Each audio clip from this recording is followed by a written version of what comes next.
What's going on, everyone? We got one person in. How y'all doing? We live. We got rods out. We got chicken liver ready to go. So we out here, man. We got glow stick indicators in the bottom. So when they start jumping, we start jumping out of our seats, sending the hook.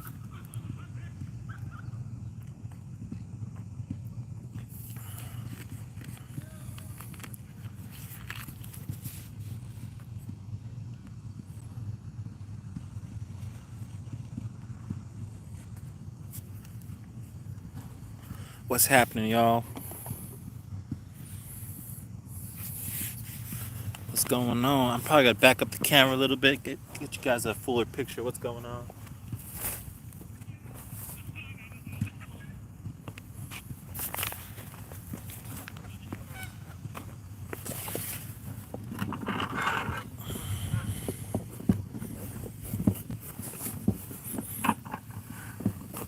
Oh, that looks good right there.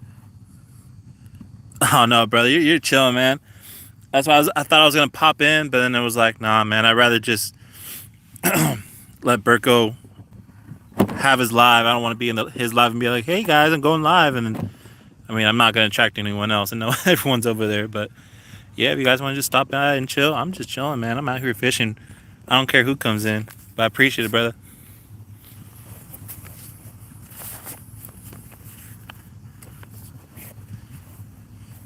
We got one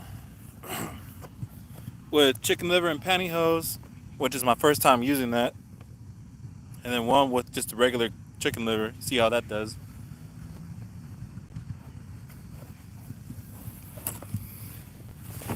It's just me out here today, but looks like we got it all set up. Ah, no problem, brother. Thanks for stopping in, man. We just casted out our line, so I mean it's just me today. So we got two lines in the water. Haven't seen anyone catch anything yet, but we shall see, man.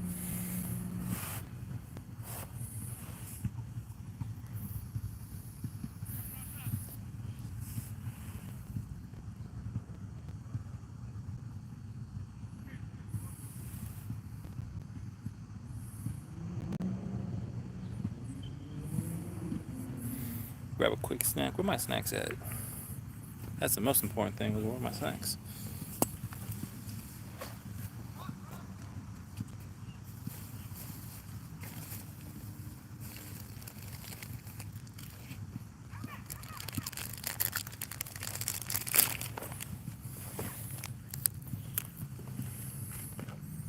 What's happening, y'all?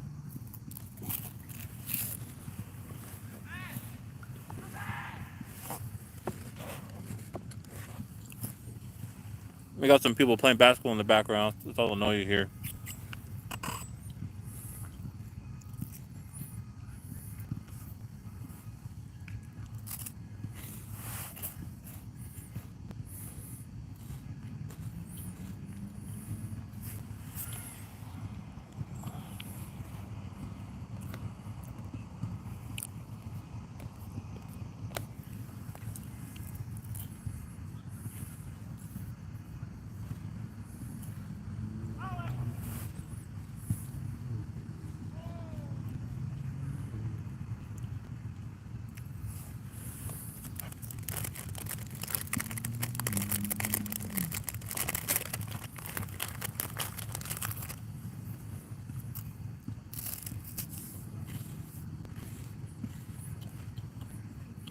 What's going on, everyone? We got two people in the live. We just casted out our lines. We got chicken livers on both of them.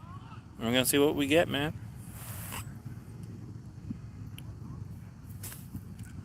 We got glow stick indicators on the bottom, so when those things start jumping up, we start jumping out of our seats, sending the hook.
Oh, we got 3 people in. What's going on, everyone? We're doing some catfishing today, or tonight, I should say. We got some glow stick indicators, and yeah, man, we're just kicking back, having a good time.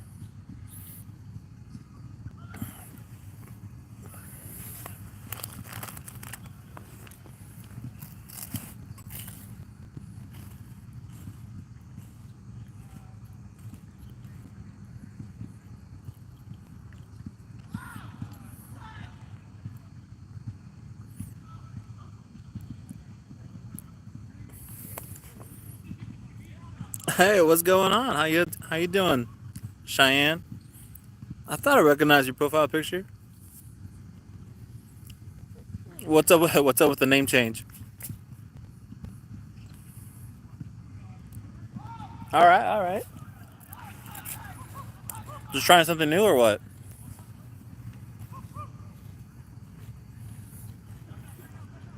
Sounds better. Oh, okay, for sure. Nothing wrong with that. Hey, I changed my profile name like five different times before it stuck. It's hard to find that sweet spot.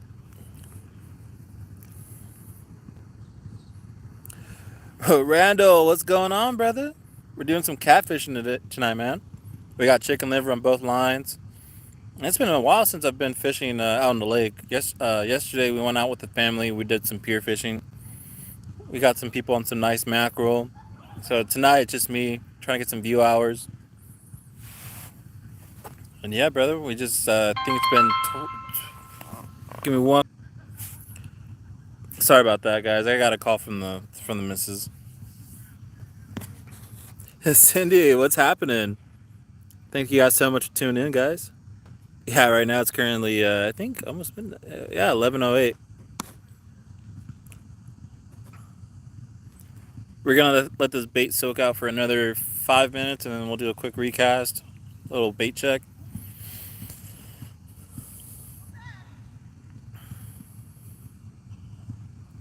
Hope you all doing well.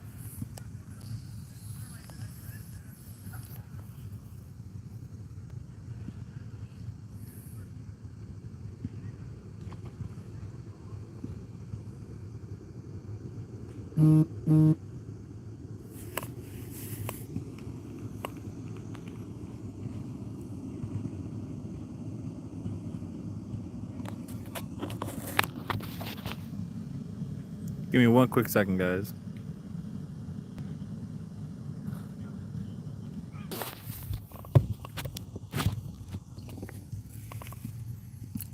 So, guys, I'm getting an incoming text from my girlfriend.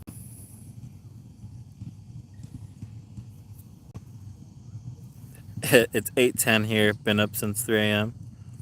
My normal wake up time is 3 a.m. Man, you're wild, bro. Hey, man, that's when the fish start biting. Like early in the morning. You gotta get up, get out there. I know Wolf doesn't sleep till God knows when.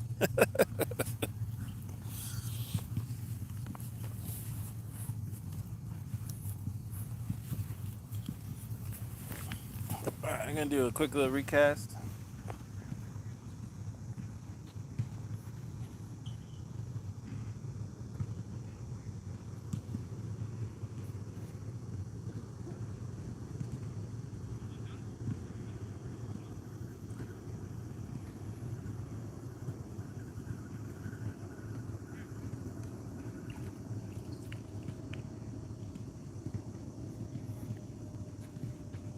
Put some sardine juice on this.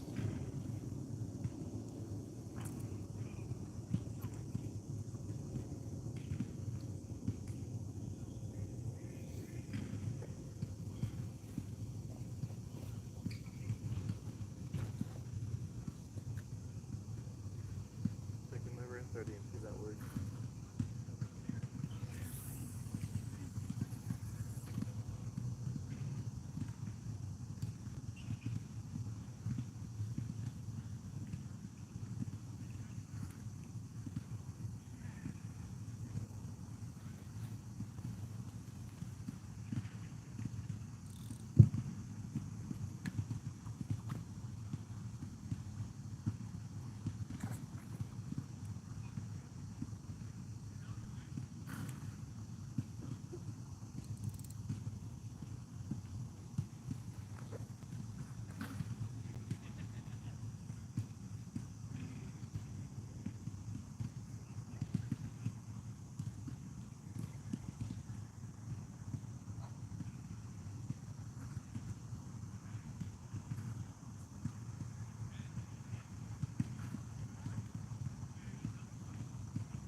We did a quick little recast. We casted this out a little bit closer to the bank because I know those catfish are gonna be in shallow waters, kind of just. I mean, theoretically, right? They're just gonna be searching for food in the surface.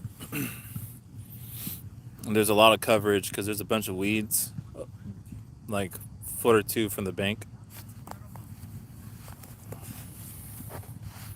Probably be chilling where those ducks are at.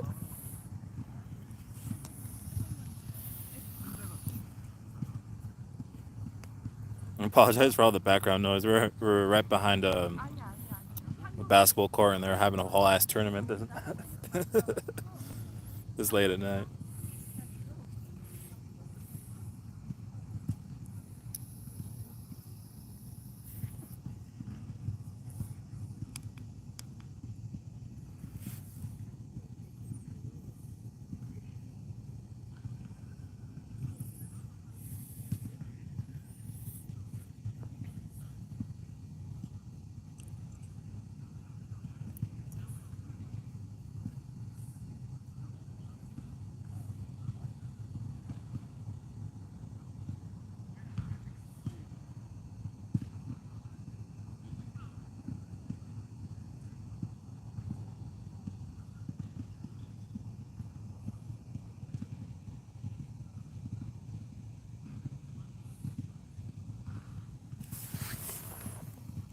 Oh, you can barely hear him.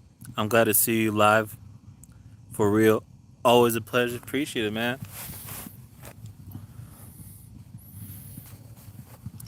I'm just building my channel up, man. Cause I'm trying to. If I'm fishing late at night, that'd be kind of cool to do like what Savage does. But the thing is that there's so much people around me, and there's other people fishing in all these like crowded areas, you know. Cause a lot of people do night fishing as well. I don't want to inconvenience anyone and have this like bright light posted up where I'm at. So I'm just chilling here, man.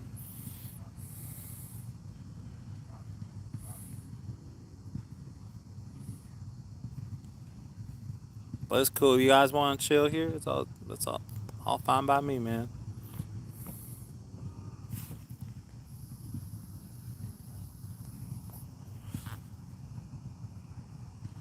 Last time I was here, they were stocking this lake with trout, and I hooked onto something like crazy huge, bro. But I only had 6 pound test, bro. I think I hooked onto like one of them koi fish that they have out here. And man, I had these like hatchery pellet like dough baits that I had, and bro, that thing was fighting for its life, man. And just it was like when I was about to bring it up to the bank, it spit out the hook, and I lost him, bro. I was so devastated. I mean, I only had like a size 10, size 8 mosquito hook on it, so it wasn't gonna do much. It was only about time, either when it broke, if it breaks the line, or if it bends the hook out straight. So this is round two. I think at that time they weren't stocking any catfish because the water was still cold. But we out here, man.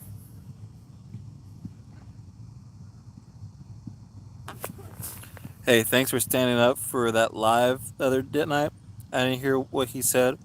Only came in. She said thank you. Oh yeah, Cindy, that shit was dumb, bro. Nah, man, because not only do you give that channel money, but the other fucking dumbass, it's not even a part of that channel, chimes in and starts talking immediate shit about other channel supporters. And me and Joshua saw that, and we're like, bro, what the fuck? And of course, the guy's drunk out of his mind, right? But it doesn't matter if he's fucking drunk or all this other type of fucking shit, because drunk lies tell sober truths. You know what I mean? So that shit was all fucked up. I didn't appreciate that one bit. I like the guy, but man, after that, it just kind of it turned me off away from his channel, bro. Honestly, I don't even think Cindy even knows about that. To be quite honest with you, but I mean, it's not my problem, so I'm not gonna bring it up to her. Um, I know what I saw though, and if you want to bring that up to your attention, I'll back you up on that. That shit was fucked up, man.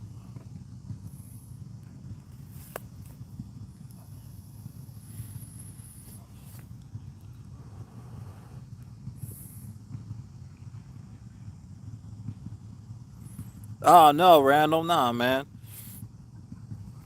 I'm just not. I'm not gonna start name dropping, bro. But there was a person on Cindy's live the other night, and I'm pretty sure you can probably make out who it was.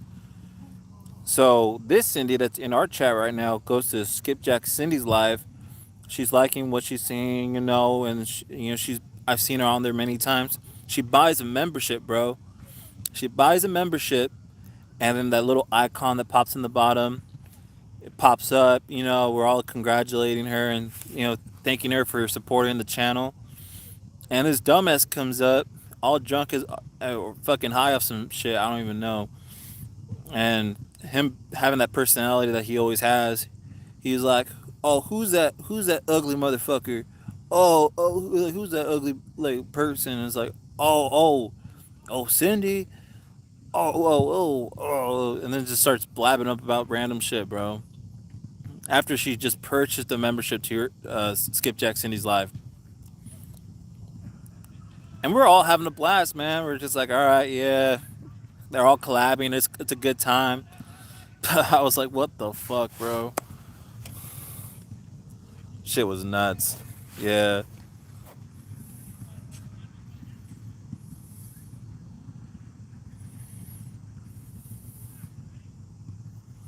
And that's the thing. If Cindy's not mad, then like I won't take it further than that. But it's just like it kind of I don't know, man.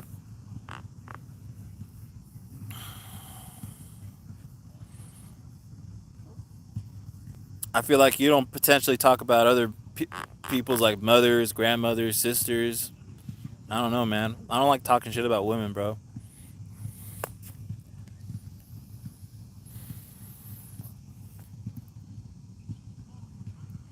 Yeah, dude.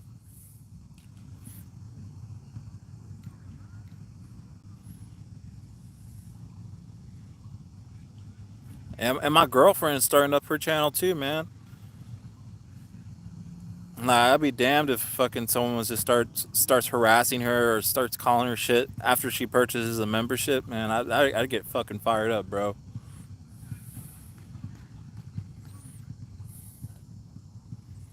And I'm sure that's the same with anyone.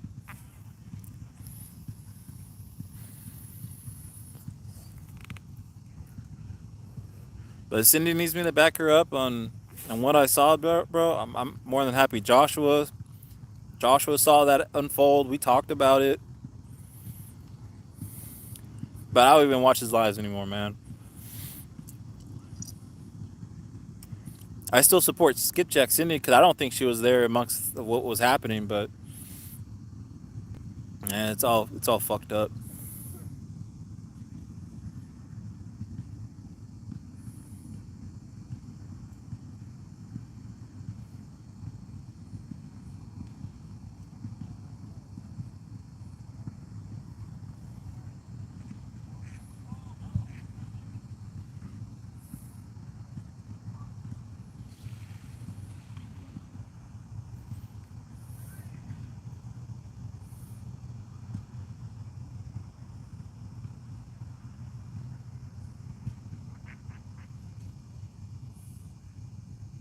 Such a shame, man. I didn't see it on the live because I was still in the membership page. I had to go see what he said. Not happy about it, and we'll email about it today. Yeah, it's insane, Cindy. I'm so sorry that happened. A bunch of people saw it. You're not being delusional. You're not taking it out of context.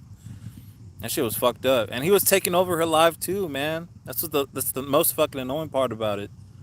We didn't come to see him. We fucking came to support Cindy. What the fuck?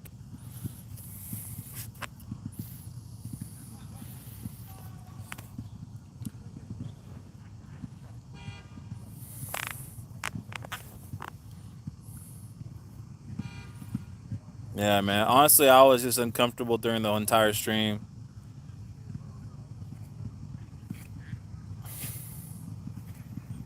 So I started roasting his ass. I started just fucking roasting his ass in the chat. Oh my god.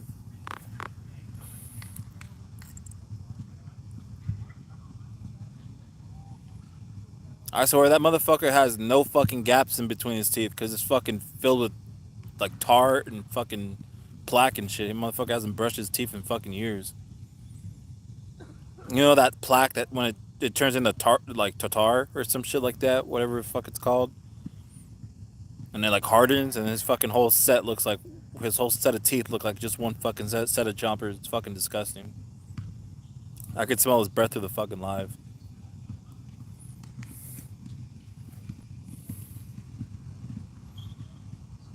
Oh yeah, I left that chat. She couldn't get a word in over yo, bro. Yeah, man.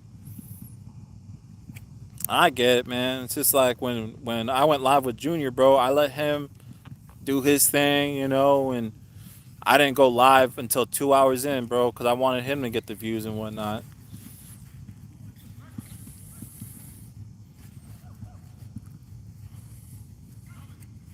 And this fool starts groping women, making everyone feel uncomfortable and shit, bro. I'm just like, all right. I just wanted to stick around for the fishing, bro. Like, what kind of shit is this? Oh, stank breath. Yeah, man. There was absolutely no gap between the fucking chompers, bro. Shit was gross as hell. It looked like motherfucker was eating bread for fucking years. Got all that plaque and never brushed his fucking teeth.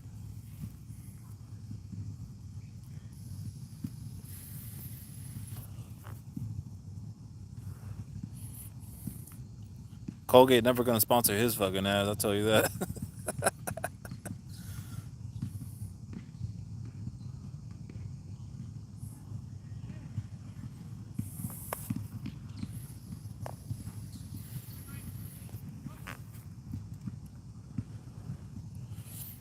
But yeah, if Cindy's got a problem with what happened, I'll let her handle it. If she needs me to testify for what I saw, I'll be there.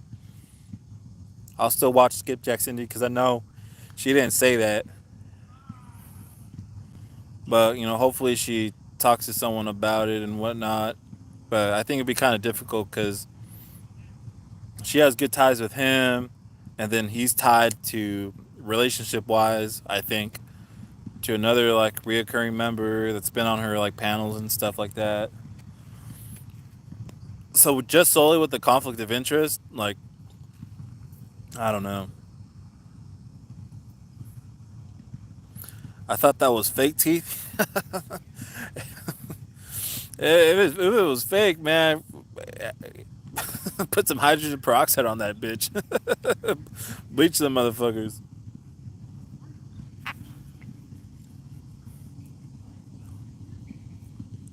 Homie had them veneers on since fucking birth. And he's from California too, bro. And that motherfucker's from California representing us, bro. I don't know. I'm glad he doesn't fucking claim California. Cause you see Jr. Motherfucking cool as hell.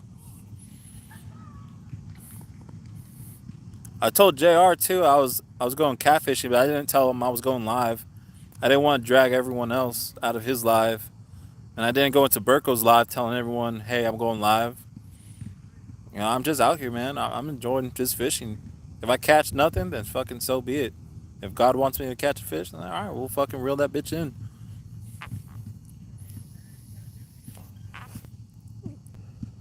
Thankfully though, for all these catfish, we our freezer is full. It's filled to the brim.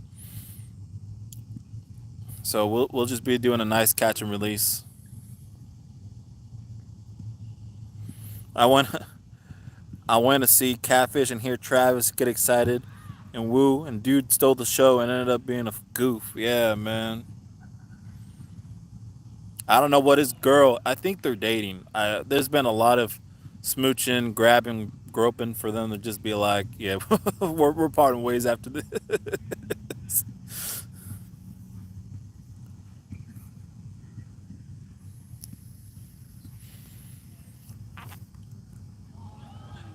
I'm telling you, if it's gonna go forth, man, I know he's gonna end it with some fucking DA charge, bro.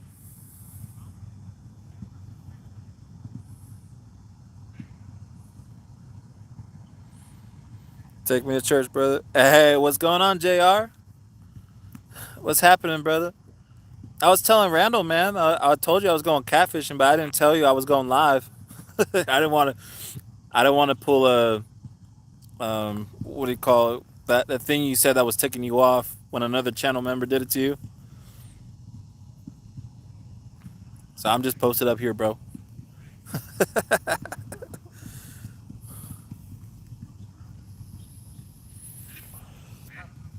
Jr, bro.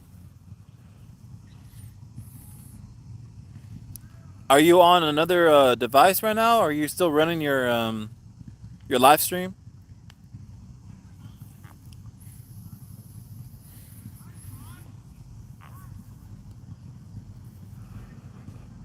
Oh, you'll be live tomorrow. All right, for sure, for sure. We're about 30 minutes into the live, which is about when I casted these lines out. So we did a recast not too long ago, about maybe 5 10 minutes ago. And yeah, bro, we out here posted up. We were just talking about some drama we saw on Skipjack Cindy's live the other night, trashing another member that purchased a membership from Skipjack Cindy, and then immediately was trashed by another fucking dipshit YouTuber.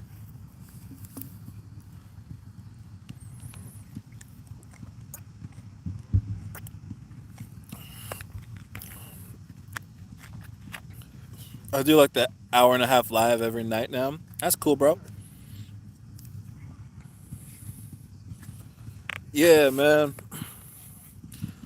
I'm not gonna start name dropping. I'll probably text you later, bro. But Cindy's gonna talk to Cindy, that's in the chat right now. That's from South Africa. Purchased a membership from Skipjack Cindy's live. You know when she was collabing with all the other people, and this fucking goof, Skipjack wasn't in frame yet, but she purchased the membership. It came up on the little icon on the bottom, and this dude starts trashing on her looks. And she's like, "Oh, who's that ugly motherfucker?" And doesn't even thank her or anything. Just starts blabbing about fucking nonsense, dude. Me and Joshua saw that shit, and we're talking about it. It was like, "Hey, you saw that shit the other night?" It was like, man, bro, ridiculous, man.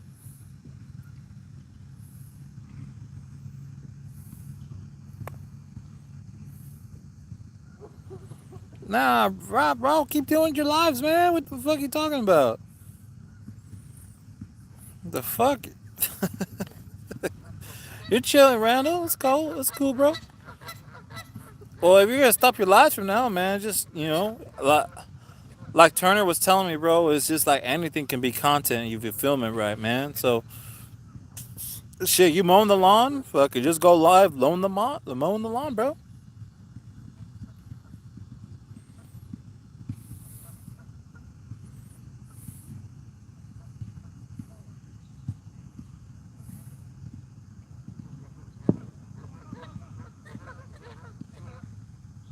It's getting really not picky lately. Yeah.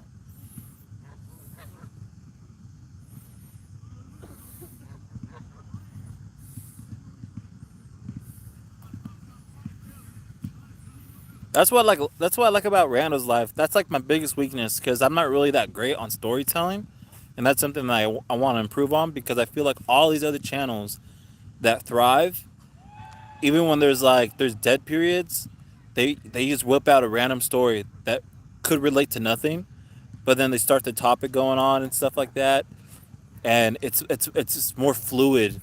And then when you're talking and stuff like that, people are tuning into the streams. They're like, all right, I fuck with this dude, seems cool. And then you get a new subscriber. Like you never know, bro. It's like every time you go live or you don't go live, you're probably potentially missing out on someone that's like hasn't seen your channel before, but it's gonna be a lifelong member, man. They gotta learn that. Oh, Jr, you're good with that, bro. Me and we're kind of the same, man. We're kind of like more behind the camera streamers, to be quite honest with you. I get a little too shy when I'm in front of the camera. I get put on the spot. I'm just like, okay, well, start repeating. Well, we're catfishing, guys, and we haven't caught anything yet, but hope so. Crossing our fingers. Start naming all the baits that we've been using. Start trauma dumping on people too. Yeah, man. Tell me about your crazy stories, bro. There's gotta be some insane things you've seen or done. Yeah, man. There's a ton of them, bro. But how do I put one out there, man? That's crazy. Let's see here.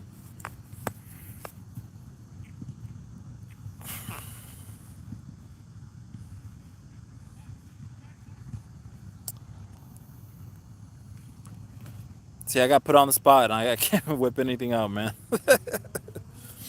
Well, I'll tell you about the trip when we took. If a homeless looking Forrest Gump can do it, y'all can do it too. Cleveland, what's happening, brother? Yeah, we were pretty much the same, but I think you're better, to be honest. Ah, bro. Says the one with 500 plus subscribers, man. It's cool, bro.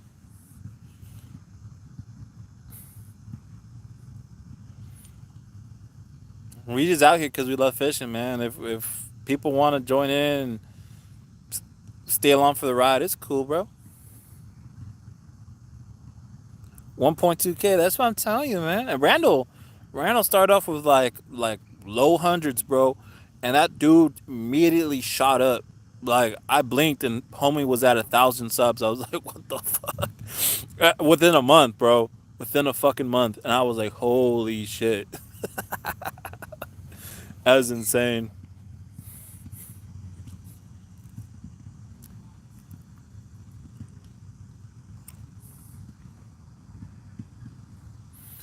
But yeah, man, let me see a crazy story that happened recently. All right, I'll tell you about when I went to Yosemite. When I took that little hiatus, I guess you call it, little vacation. So yeah, we're up in the Sierras, right? And we're staying there for 5 days, 4 nights. All's good. And then we decided to do a spontaneous trip to Yosemite. And I've never been there before, right? With plus, like, along with a bunch of other places. My girlfriend's just been dying to go to Yosemite. She's never been there either. I'm like, all right, let's do it. So we go there, and then we read up on being people are able to float tube there right now because the water is a little bit warm and stuff like that, and it's kind of a lazy river situation. We're like, all right, that's cool.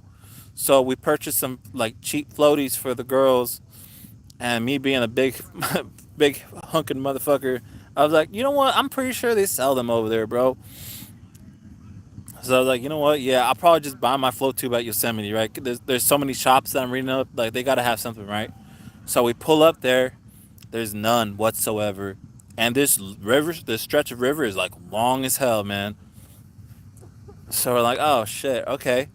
Um, okay, so there's no float tubes whatsoever. If they had any, they're sold out.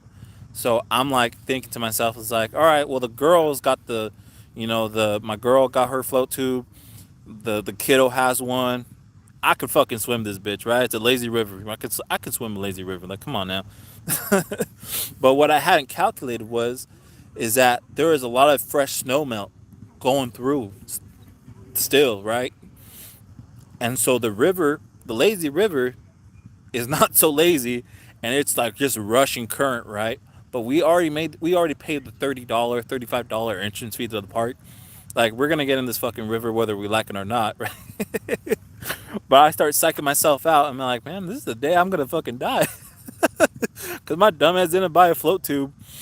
And we went to the place where they have rafting at the park, right? But you got to schedule ahead of time, and they have no life vests available. My girlfriend's kid barely knows how to swim, so I'm like, oh shit, like this shit's gonna get crazy, right? So we're walking up to the river, and I have like $40 in my pocket. I'm like, okay, you know what? There's people that are gonna be getting off this bus or coming back from the river with float tubes, right? You're gonna have to deflate them, put them in the car. there's got to be someone that doesn't want this float tube, right? So I'm walking, I'm scanning people, and no one's coming back until I see this one dude coming back. He has a full legit like float tube with a backrest, cup holders, the whole 9 yards, right? It has like fucking little strings you can put your, you can attach it with. It's super fancy, right? And I asked him, I was like, hey man, so I gotta make sure I don't look stupid, right? So I'm like, hey man, so story is I have it a float tube, right? But I'm blowing it up, and there's a big fucking hole in it. I gotta go with my kid. I gotta go with my girl and her kid to make sure all is well. And I'm not gonna be able to swim this fucking river. We all know that shit.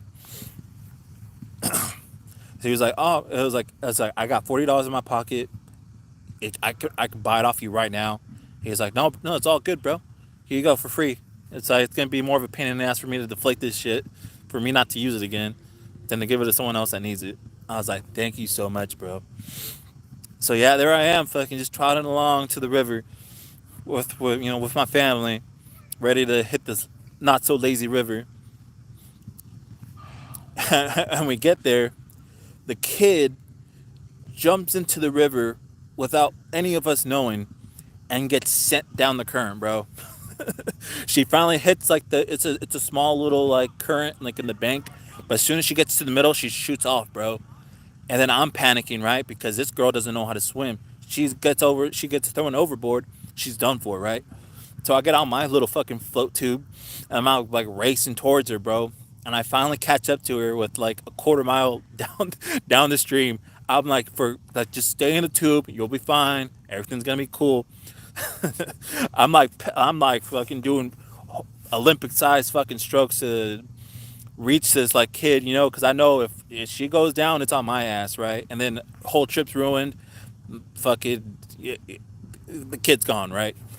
No, never bounce back from that. Traumatized for life.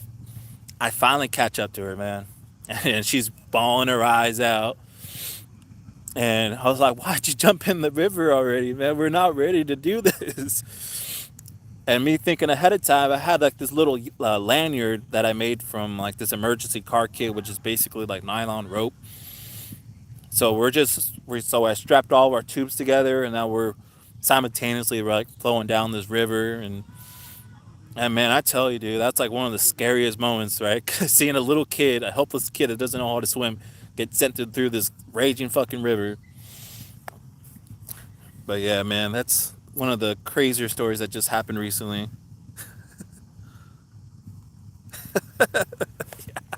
Or out there flirting with hypothermia. No, man, but the water was nice. Like, yeah, it was cold, but as soon as like when you get in the pool, like that shit could be fucking hot as hell outside, and the pool's cold in the beginning, but you get used to it. Your body gets acclimated, and then you're chilling. In the redwoods, nah, bro, it's hitting the Sierras, man. It's called the Merced River.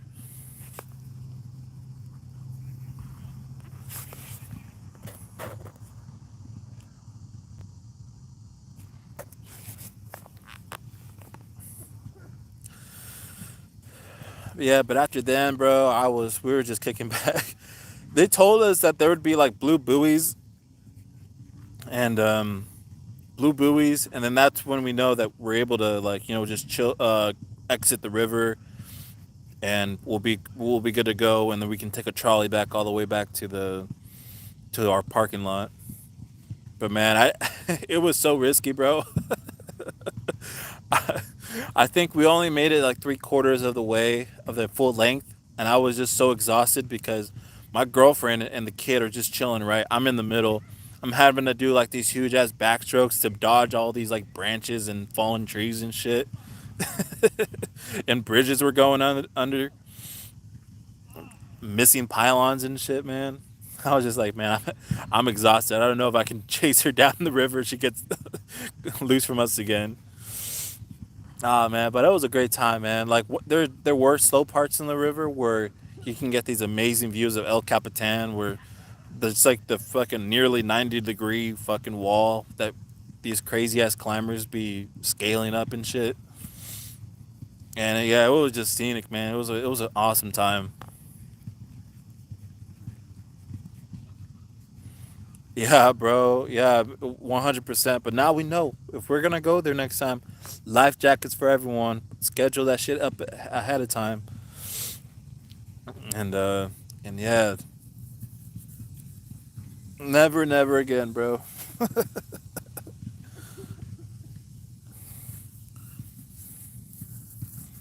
Yeah, 100%. I agree.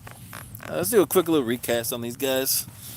Get this rods out a little further. If not, we're probably gonna switch locations and see what's up.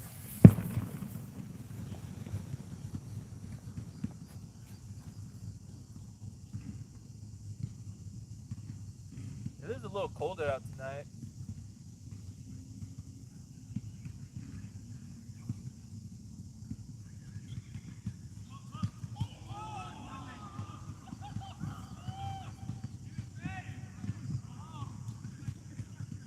I got a 4-aught octopus hook that I'm using right now, using a smell knot. I'll probably get some fresh chicken liver on that.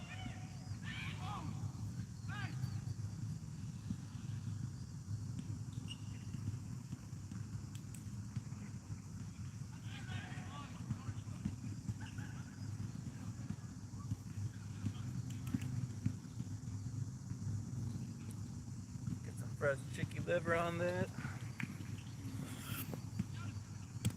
I just got the shit that they were selling at Food for Less. I didn't think it was this cheap. $2.52 for this whole tub. Looks like a good piece right there. That's why it's even better. Classic old Carolina rig. The three quarter ounce weight on it. Nothing crazy, nothing special. 15-pound test. Because I don't think they stock this lake with monsters anyways. I think the biggest is probably 2 or 3 pounds. So we're ready for anything bigger though.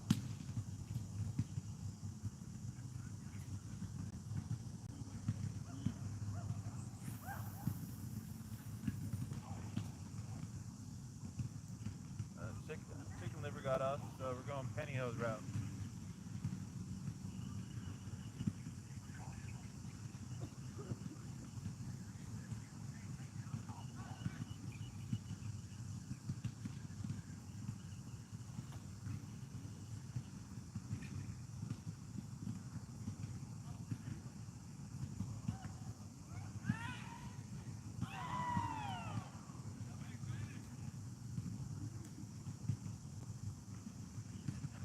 I think I nailed one of the ducks down the middle of the lake.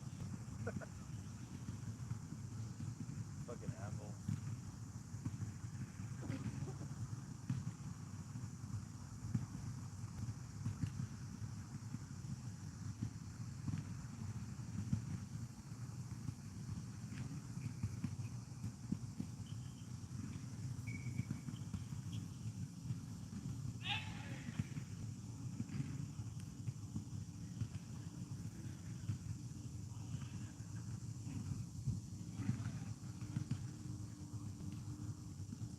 I swear to God, the most strongest hooks are the ones that you don't do on fucking purpose.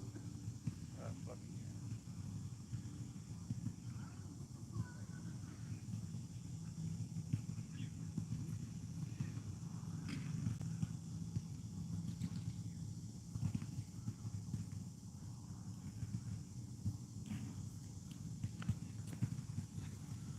pantyhose.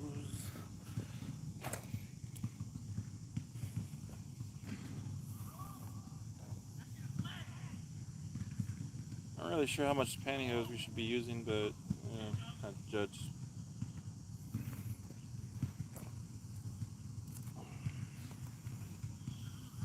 Well, you know how to set it up. You make knots. I don't know.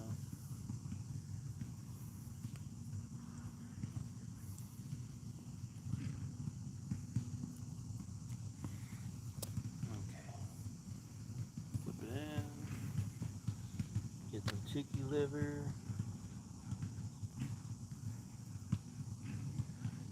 Looks like a solid piece right there. And tie a knot.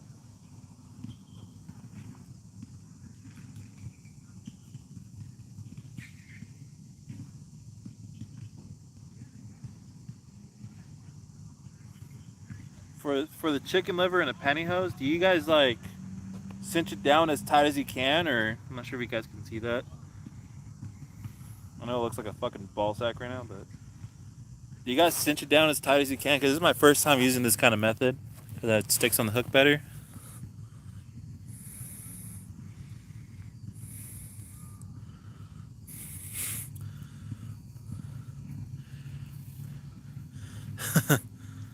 I'd be a chicken nugget to them.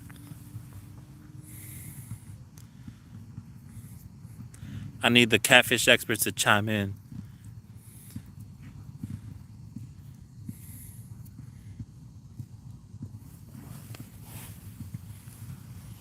So this is like the little ball sack I got going on right now. I'm gonna trim this up, dip it in the liver again, get all those juices in.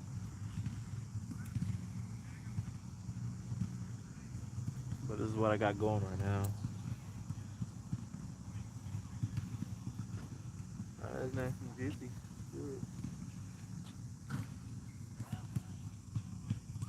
We're gonna use the fuck around and find out method. See if this works.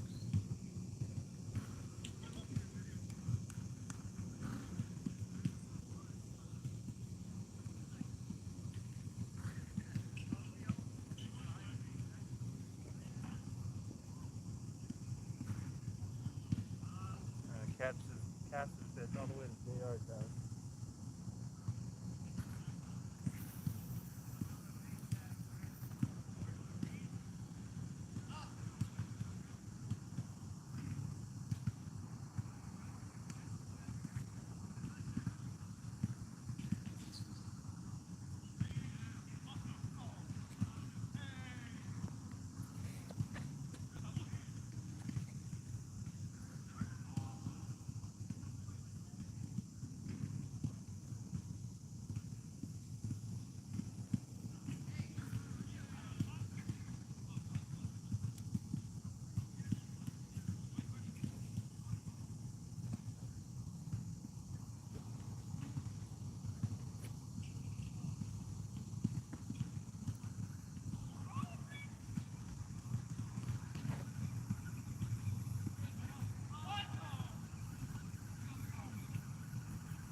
This is when I put some sardine juice on it. This one's the pantyhose one. Probably gonna re-dip it in the chicken liver. Put some garlic on that too.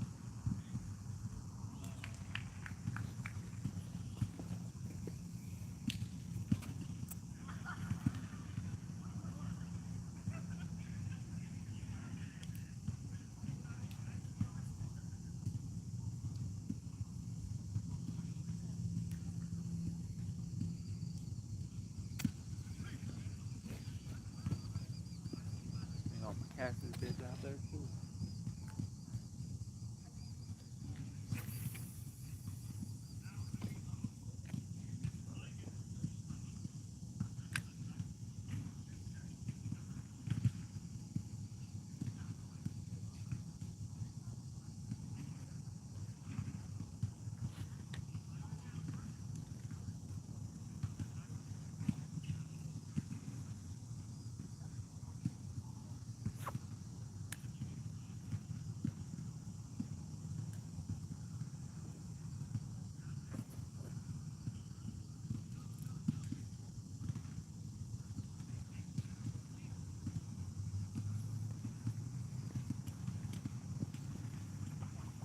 Yeah, that water's warm. Might be out a little deeper. Oh, they could be spawning too. I don't know. You don't know, sake.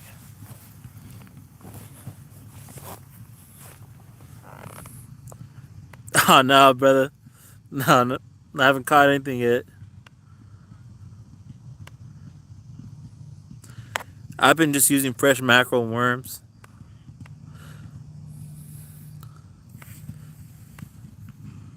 Just tie it with 2 pound. I don't cinch them really tight, but tight enough so they take the hook too.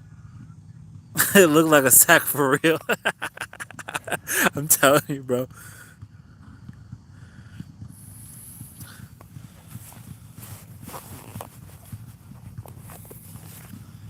Well, I had one. I had a rod setup that was what do you call it? It was just God damn, I got on the spot now. That was just hooked on the chicken liver itself, and that one was doing fine until I switched it out and I put a fresh one on, and then it fell off the hook. So I was okay. Well, I'll do the pantyhose method with that one too. But I was like, you know what? I never utilized that method before, but I still made sure that there was still enough spacing for the catfish to hook onto it. And I'm using a octopus circle hook because I know they don't get big out here, or they don't stock them with fucking monsters.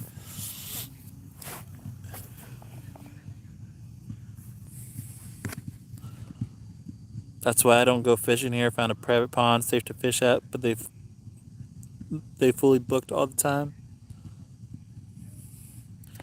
Not Wolf. We haven't caught anything yet. Is Burko still alive?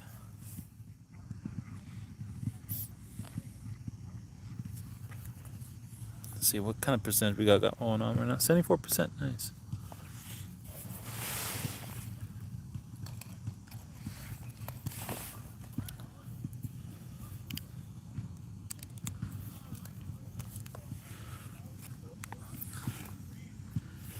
Well, these ones aren't circle hooks. They're kind of like a hybrid. They're like they're octopus hooks. So it doesn't have like that little um I'll show you what I'm using right now and kind of get my shit situated real quick.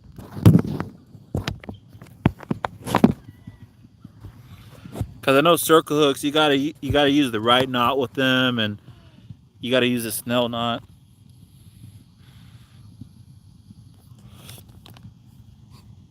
Let me show you what I got going on. Okay.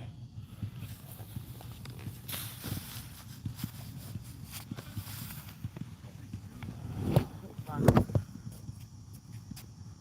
find them damn hooks.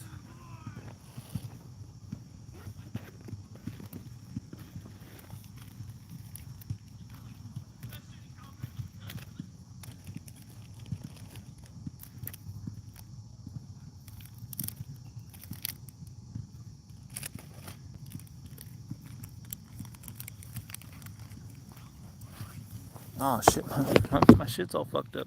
Okay, this is what I'm using right now. Oh shit, can't even fucking see that shit. All right.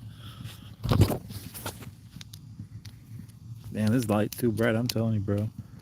Let's see here. There we go.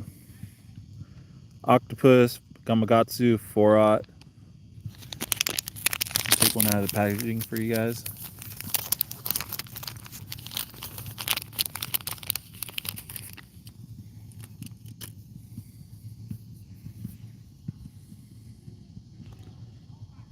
I'm not sure if you can see them.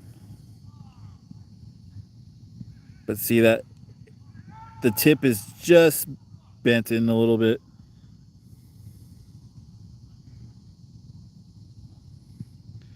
But it's not a circle hook. Yeah. And I got 6-aught too, so like when I go to Santa Ana River Lakes, again with JR, they'll be good to go.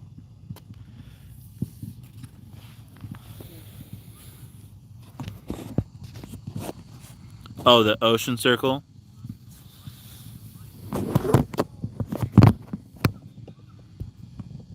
Sorry guys, I'm like charging my vape too. Yeah,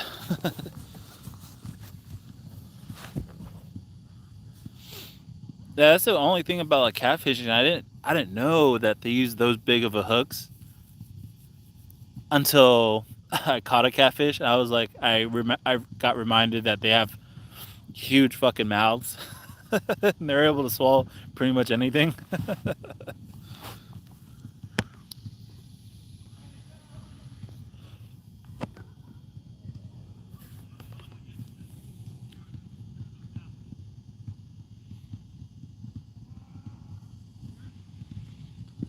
It looks like no one else in the lake has caught anything, so it just might be the place that we're at right now.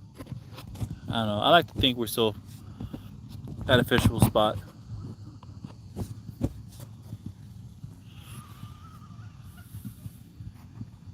6 something, like it's like 6 odd. Let me try to set my camera up for y'all.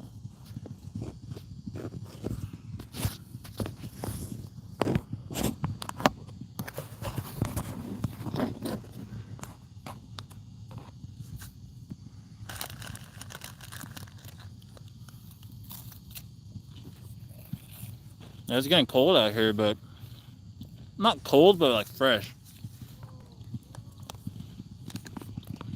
I think we're just about to hit that dew point.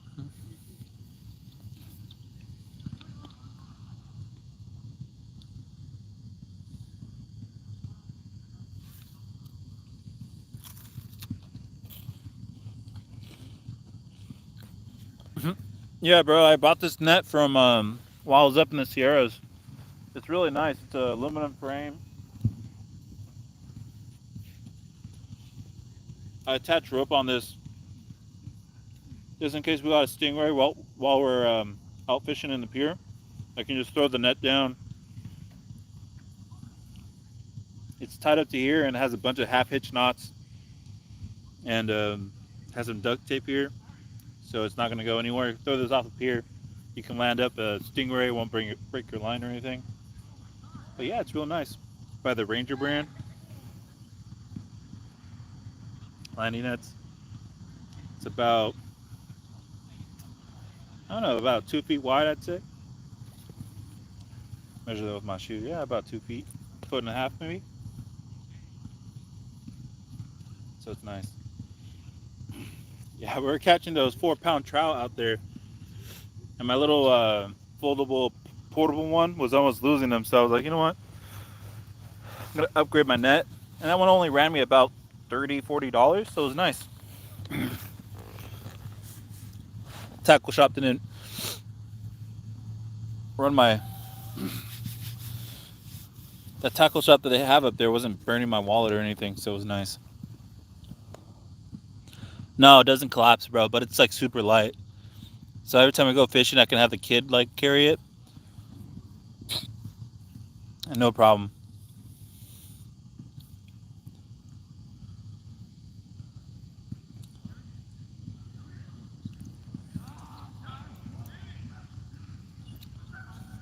No, it's one solid frame. The issue I was having with the other one though, that if it doesn't clip right and you're trying to land a fish, it'll just collapse on itself, which potentially loses it. And the netting that it had on it, it was the Frabil brand. It was scraping up all the fish and shit. So if you did a catch and release, it doesn't have like that polymer coating on it that's safe for the fish's skin. Yeah, so it was messing them up real bad, basically getting them fucking rug burn. So this one, it doesn't hook onto any of your tackle. Like the other one, like you send a hook through it, it's easy to get it out. It glides to the water pretty easily, making the landing process pretty efficient.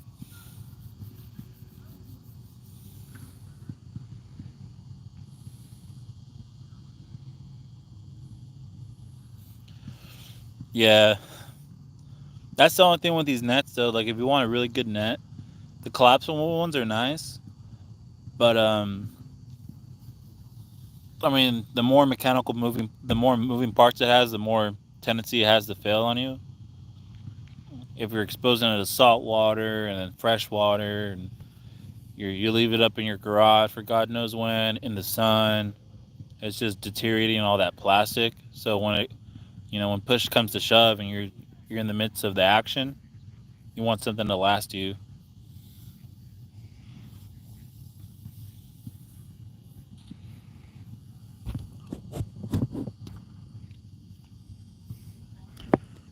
See, I think I fixed it right here.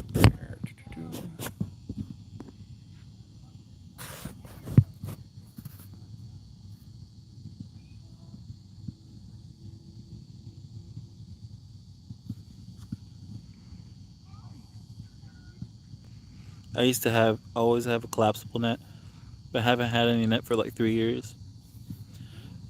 And it sucks when you do need one.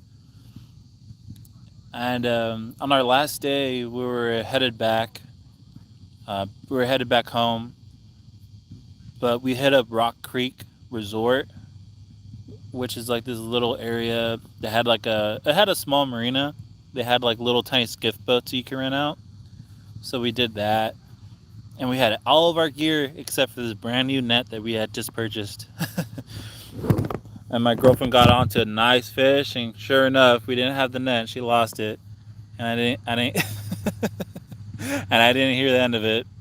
To be quite honest, though, I was getting the boat all set up and stuff. She could have grabbed the net. She could have done a little supply check. I won't take all the blame for it.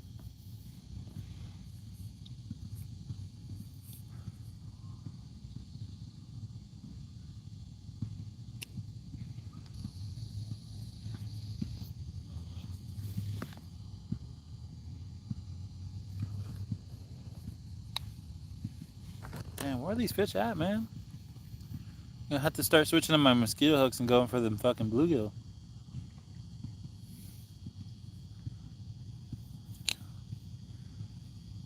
Yeah, and this warm and fucking water, it's at least 70 degrees, 65 degrees water. I ain't gonna survive that shit.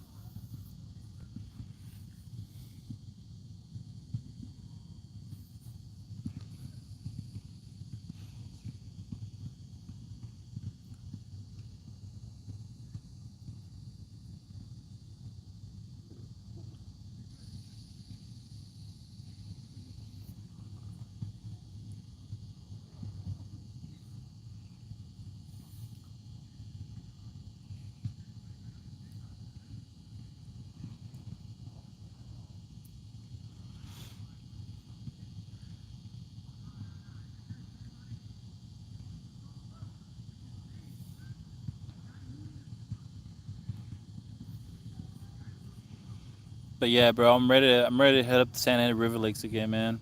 I've been dying to go out there until I see the prices. I'm like, fuck.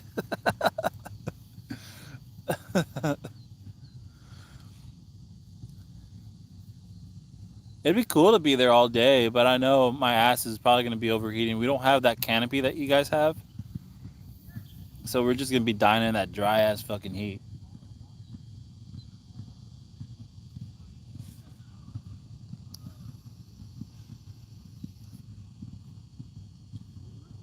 I mean, then again, though, we can always just go back to the car, watch the polls. Well, we have the AC running, so it won't be too bad.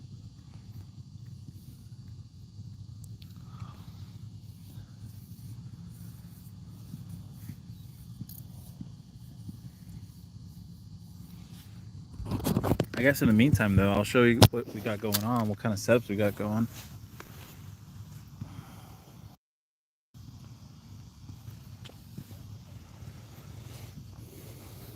So we have a glow stick. I know the fucking shit's all linked up, but it always dangles and I get excited, so I'm like letting it touch the grass so it's stable. And if it moves, then I'll know that catfish is on. I've had this one for a long time. We have the Pen Fierce 2 graphite. This one was purchased, I think at Dick's Sporting Goods. I think it was on clearance for like 50 bucks. And then we have some J braid on it, some 50-pound J braid that I take to the kelp beds when we go to Catalina, or when I used to go to Catalina on the on those like fucking boats that they take you out of 22nd landing. So I was like, perfect. You know, we get to stiff enough rod. And over here, we have, I used to live in Mama's house and didn't have to pay rent. I have my Phoenix rod, M1 inshore series, paired with a Daiwa 2000 reel, but it has like 15-pound braid on it. So we got that going for us. I know this one's gonna be a hell of a fight. Might break the tip. Who knows? That's this murky ass water.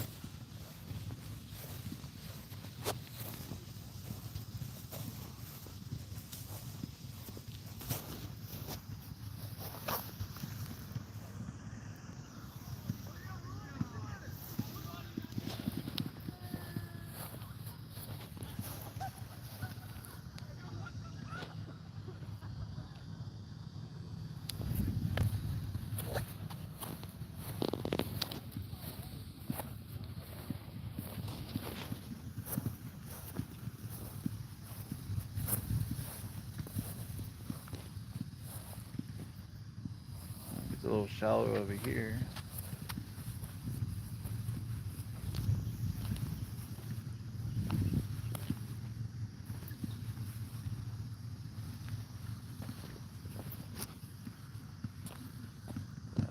Drainage pipe, something.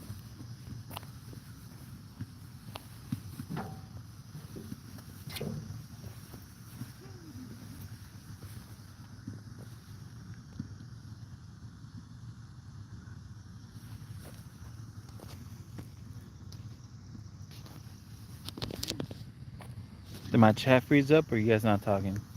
You guys got shy on me?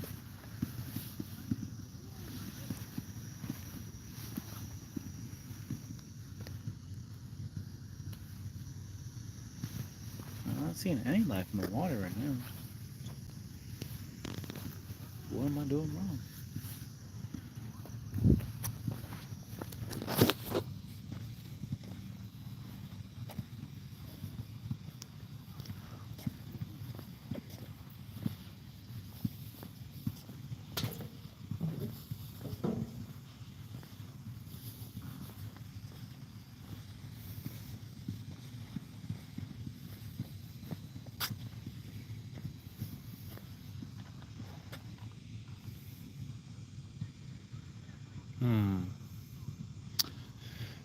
There is that spot though. Oh no, it's just a duck.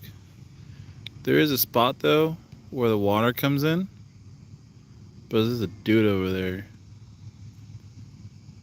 Water rushes in from that other lake and feeds into here. The only thing with that is that there's so much fucking sludge, weeds, and shit that if I try to get anywhere near there, it's gonna get all fucked up. Sorry for the language, but may cast over here along this bank. It's possible if I just go up to that little bend right there, cast out, and then walk all the way back. Okay, no problem, Cindy. Appreciate it. I'm gonna do that honestly. I'll let you guys watch.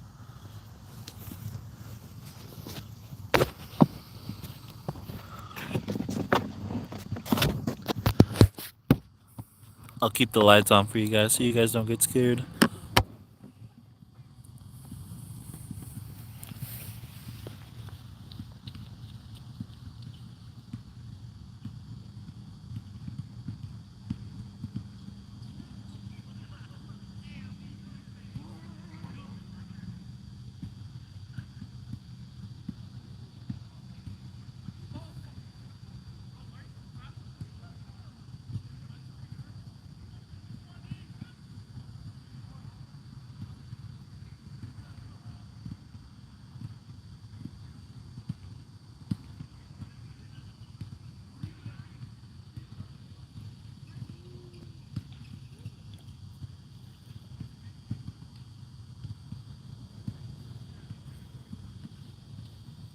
Dip this ball sack in some chicken liver, and we're gonna do another cast. I'll be right back.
Sweater on. You can see the fog forming on the water a little bit from the water being so much warmer than the air right now.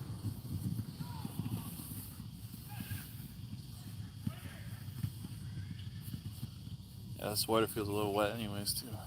I got a long sleeve and a t-shirt on.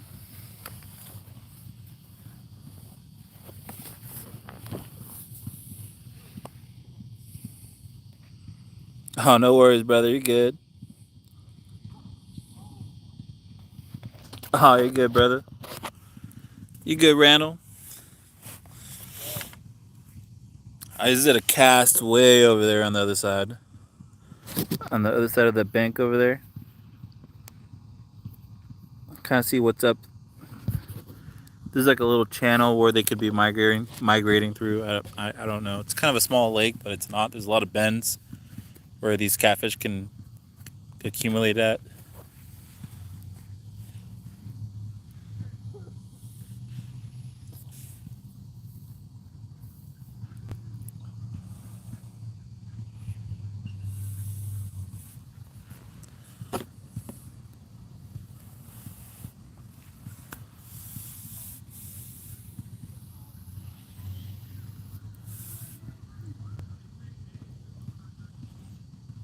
There's other people in the lake too that I don't think they've caught anything. I haven't heard.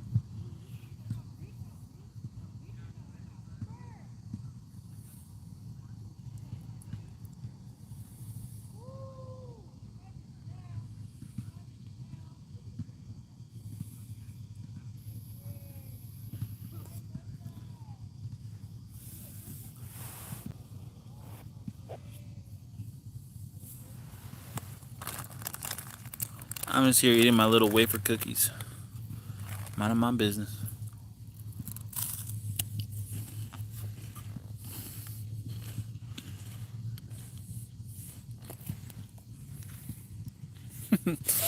I was thirsty and I pick up this motherfucker at Food for Less. It was only $1.25. I was like, yeah, hell yeah, I'll take it. Some Sprite.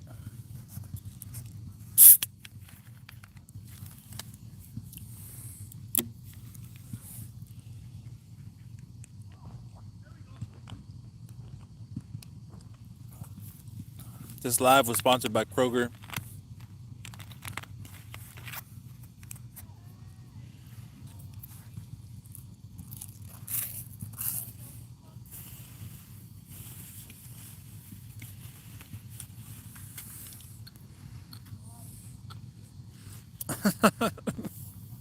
Right?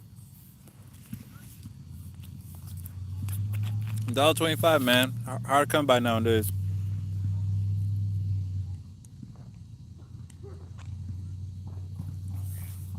I was thinking about passing by 7-Eleven to get a big gulp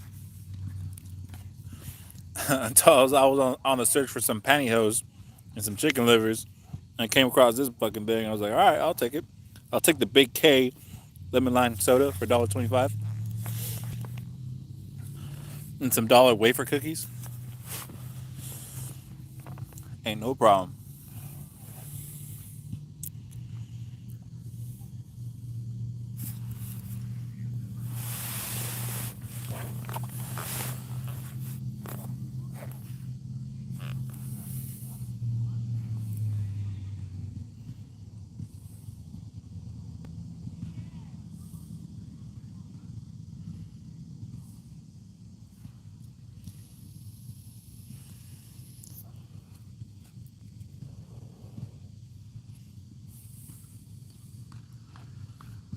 And I think this is the first fishing live stream I've done with when I got this new phone.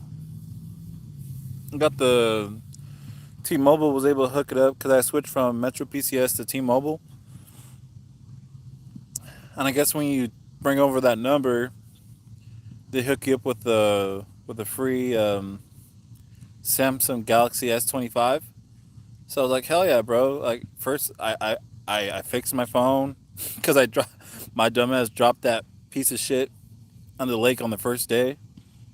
That motherfucking phone was like Rosetta Stone, bro. I was trying to read it, trying to figure out what the fuck was on my screen because it was cracked and from me dropping it all the fucking time. It was one side of the screen was like blacked out. If I wanted to read what the whole text was, I had to flip it over. It was bad. But T-Mobile was able to hook it up for free. I was like, all right, I'll take it.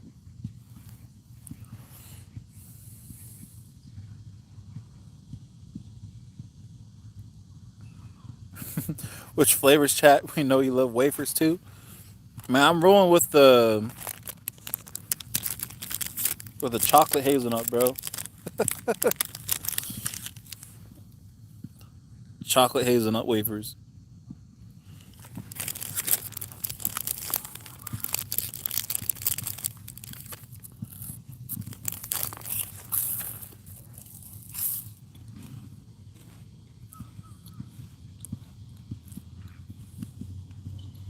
Hell yeah, bro.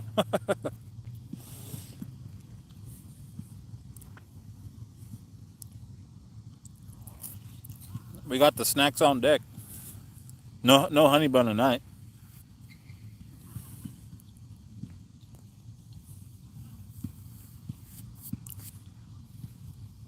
I was gonna go live last night when we were at the pier, but I forgot that the whole pier was packed, bro. At night till it closed, man. It was insane. But a lot of people were playing music too, so it was gonna be near impossible. And that was everyone else's like fishing caddy. People were getting their sabiki rigs like all tangled up and shit. So I had to constantly, because no one else had done it before, like doing sabiki rigs for mackerel. They're easy fish to catch. It gets people on fish and they get stoked about it. I tend to forget that, man. I'm like, yeah, bait fish, like whatever, bro. But when people have never caught fish before, they get so hyped when you're like jigging for mackerel and all these other like sardines and stuff like that. So they were having a blast. So I was kind of that was really cool to see. Got some in and out afterwards. It was amazing in true California style. Did I bring enough to share? No, Cindy.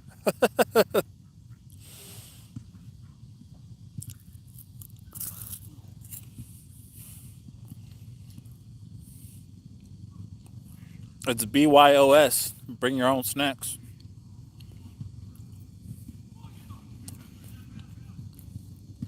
Like, what are some like popular snacks in like South Africa? I know in New Zealand they're all about the Tim Tams. I forget what Australia is. What Australia is.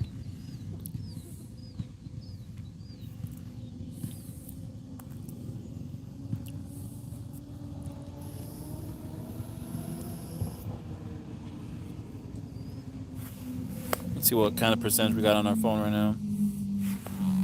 We got 58%. Oh, we're chilling. Probably not gonna be here for much longer. Probably for another hour or so.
I don't know. We got lots here. My favorite is peppermint crisp chocolate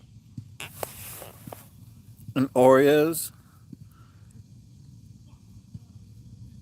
That sounds good. Peppermint crisp chocolate and Oreos. I've had those before.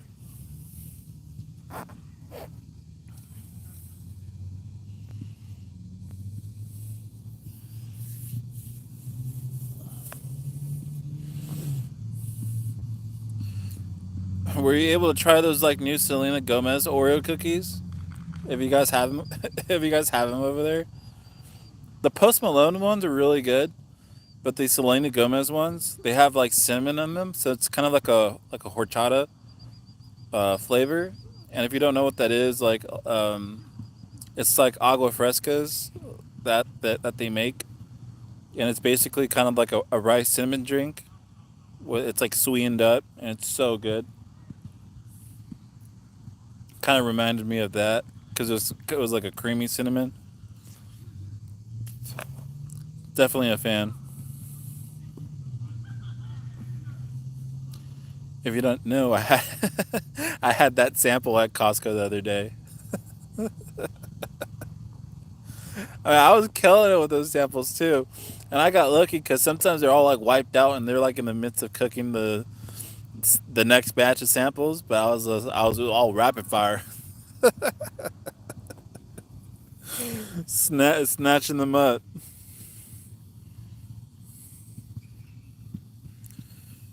Hey, what's happening, Nikki? Peppermint chocolate bark. That's awesome. The Ghirardelli, the white chocolate peppermint barks, those are super addicting. I'm not a huge white chocolate fan, but when those roll out, I always get a pack.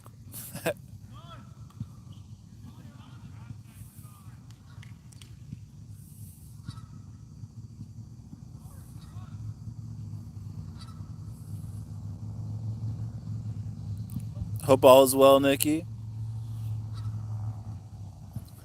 Hope you're enjoying your stay at the U.S. of A.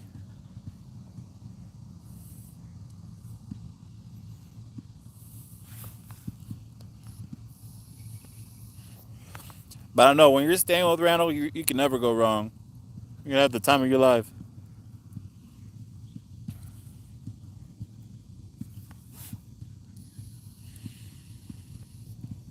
Are you guys still planning to go to Alaska?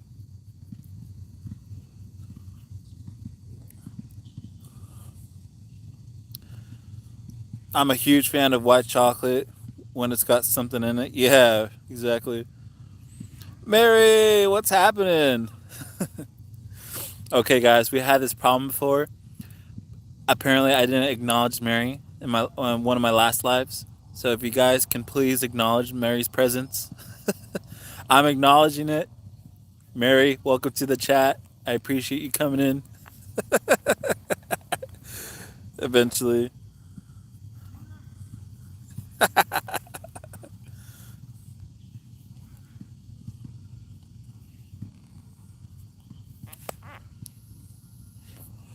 yeah, man. I know what that whole fucking truck setback, man. It's a pain in the ass, man. But when when you told me about it, bro, I was like, dude, oh my god, it's such a blessing that you guys are still walking, man.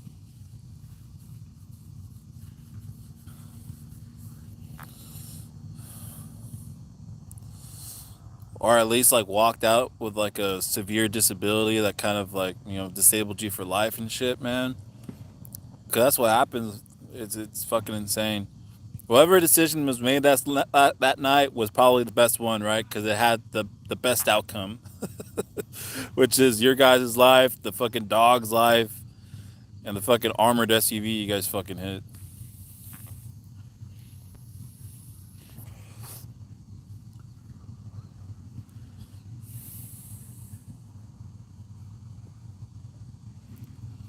Yeah, bro. I'm telling you, man. I mean, any accident when it comes around, it's never the best fucking time, bro. But especially on the fourth, man. Fuck, dude. I can't imagine that. But I hope the insurance doesn't give you too much fucking hassle about it. You know, you guys are able to bounce back and look at this and be like, yeah, fuck that truck. You know, we're still out here, you know, breathing, living, enjoying life. No one got hurt. Yeah, that's all I wish for, bro. There was one time where I had a 2005 Ford Escape and stuff just started going downhill. I had recently got off my late night shift and I was exhausted, bro. I was at this time I was still an electrical apprentice for my union, and I was coming. I was like, I'd say 30 miles away from home.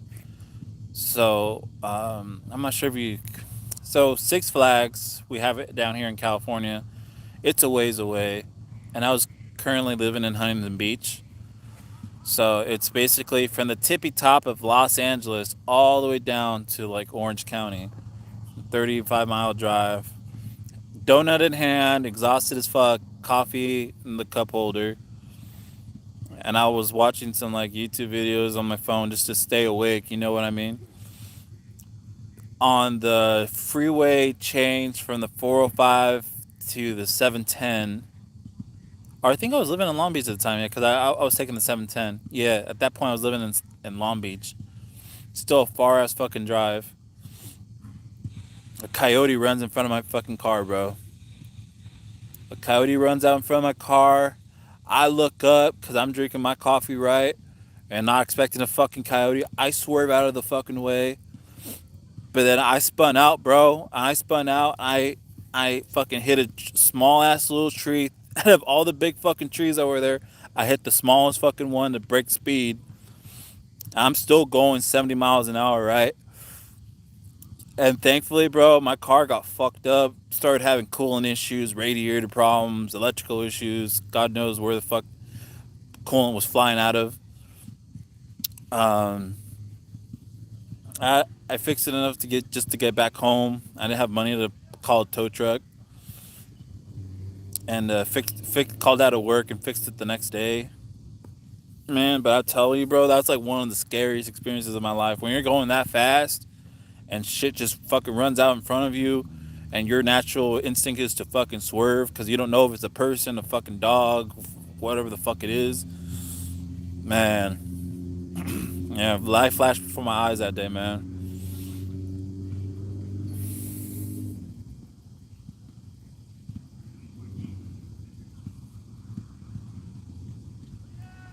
No, it isn't. Rex happened. Oh yeah, we will. Thank you. Yeah, of course. No, it isn't. Rex happened. Sadly, it's gonna the timing of all. That's all. We got a show lined up. A show lined up on the 11th. Fuck, man.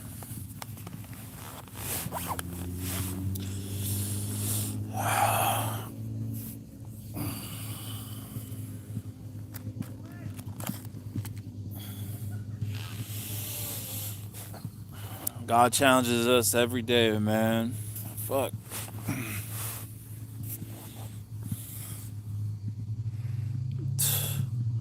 I'm so sorry to hear that you're wrecked. I'm glad you're okay. Yeah, Mary, me too. 34 years driving, drove 16 years for a living. This is my first collision, hopefully my last. Ah, that's a hell, that's a hell of a record, Nikki. I can't tell you how many accidents I've had in the past couple of years. Some weren't my fault, some were. Just being a dumb fucking kid.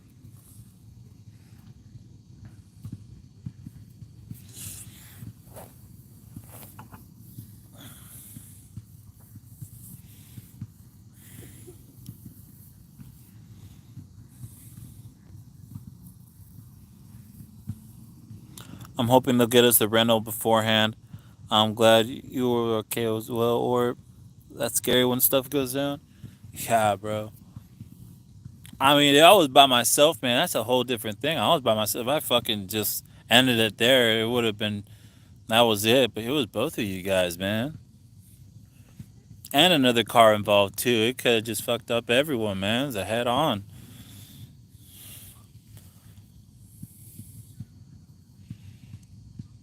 It still blows my mind that you guys are still okay. That's like the best possible scenario. You'd never hear that. Head on collision, people walk away. No, bro, you never hear that shit, man. Yeah, your car's a fucking tank. Your car's a fucking tank. You guys are juggernauts fucking taking that hit, walking away like fucking badasses.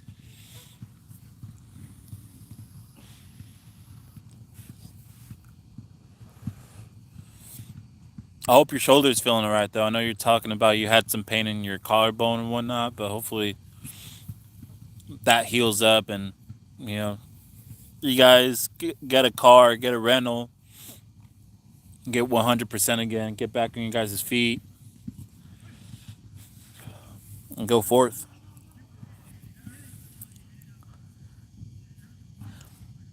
After they sobriety tested Nikki, they released the car, and here we are. We're pretty much bruised up, but okay. Man, that's fucking stupid as hell.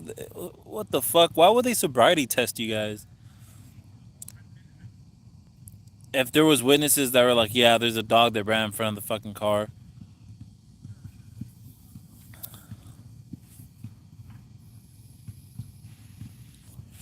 Honestly, I'm pissed more at the people that let their dog run out like that, man. It's the fourth. People are blowing shit up. Like you should already know that that dogs are more prone to be lost in 4th of July because they get spooked.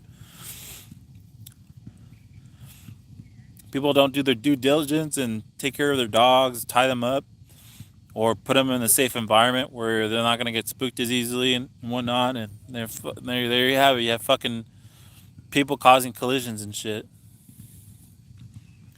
If anything, if you guys know the owner of that fucking dog, I'd probably go after them with a lawyer and shit, posing harms due to negligence. If you guys are able to prove it.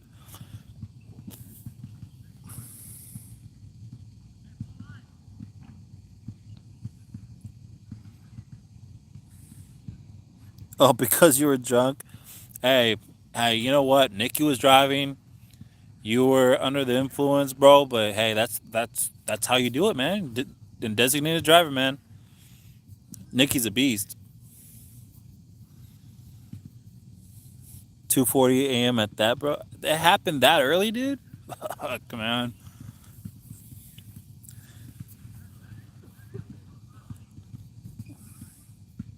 They got a ticket for the dog being off the leash. Just a fucking ticket, bro. What the fuck? Of course, the money's gonna get fucking. The city's gonna get the fucking money from all this shit unfolding.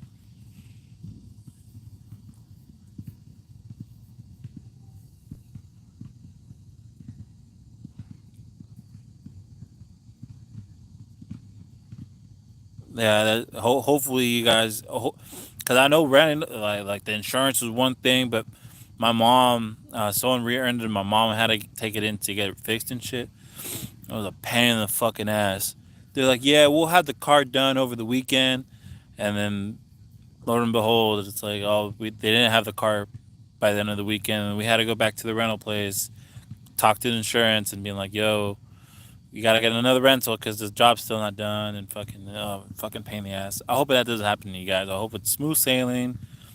They fucking cough up the money to pay the guys to give you guys the rentals and shit like that, and it all goes smooth for you. I hate when insurance companies do that shit where they're like, yeah, we'll take care of you. We got your back and shit. Pay this premium.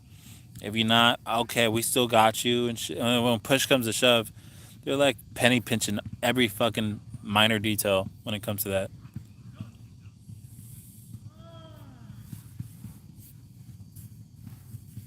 Yeah, bro, that's awesome that she was the DD, man. I was at a backpack on the bike, and we went under a bridge. A taxi skipped the red light and hit us. I went flying over a high wall into a guy's yard with Great Danes. Broke my collarbone and bruises. What the fuck? That happened to you, Cindy?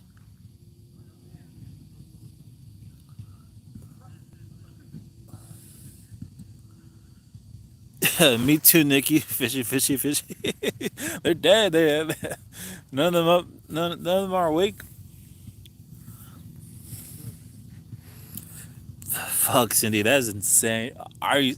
That is fucking crazy. What the fuck? That's why I don't ride bikes. That's why my fat ass don't go riding bikes. I'm afraid I'd just be a bug on a windshield if that shit happened to me. Fuck. No way. The paramedic could come close to me and the dogs would allow them. The owner had to take his dog into the house so I could be helped. What the fuck?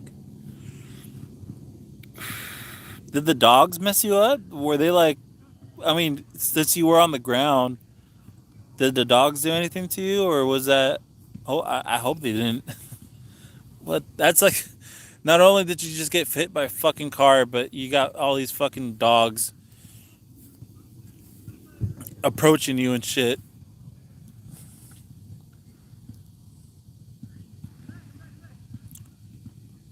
Or they seriously sobriety tested me in 2013 when I hydroplaned and flipped my truck at 9 in the morning in an accident I had to be life flighted for. What?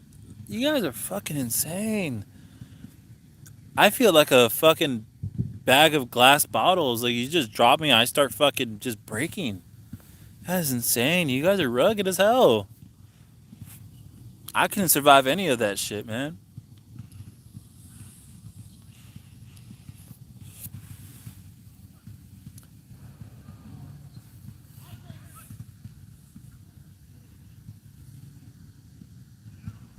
Aw, that's awesome to hear, Cindy. They were protecting you.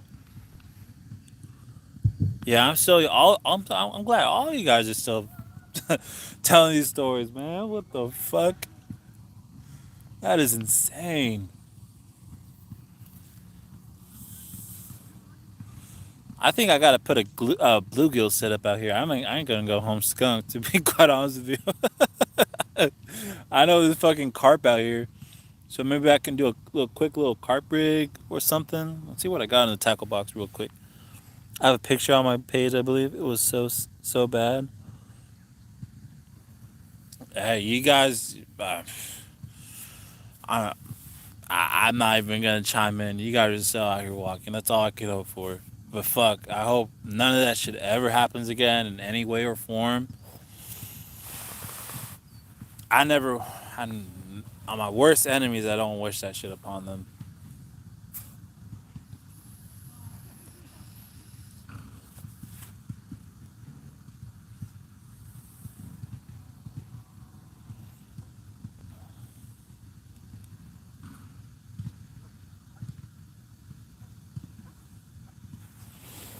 Yeah, let me reel up the rod to the right, and then I think I'm just gonna do a simple, maybe like a 10 or 6 pound test, and put a mosquito hook on it, and then throw a hatchery pellet out there and see if I can get hooked up on a carp of sorts.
Maybe I'll keep this 15-pound test and I'll just put a little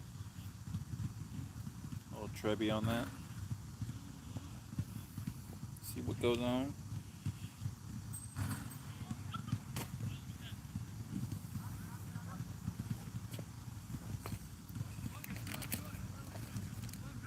See what I got in the tackle bag. Okay, we got suckers.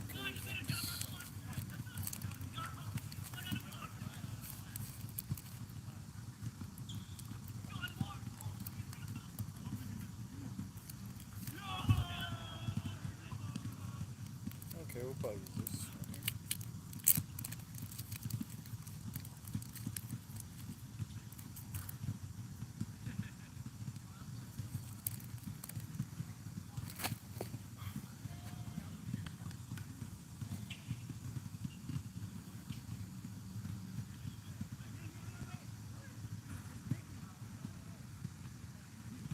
Nice little uni on this.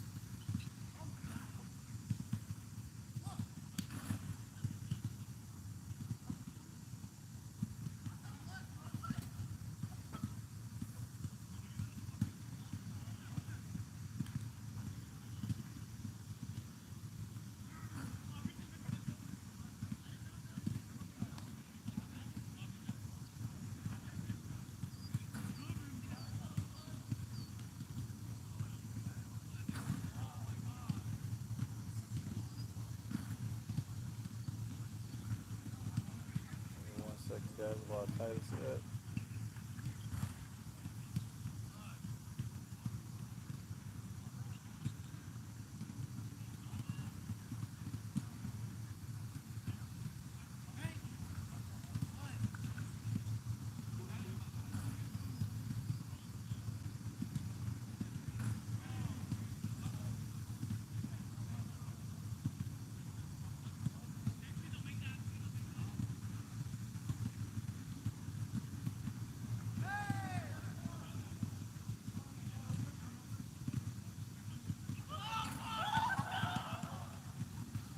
Got people out here playing basketball still. It's cool.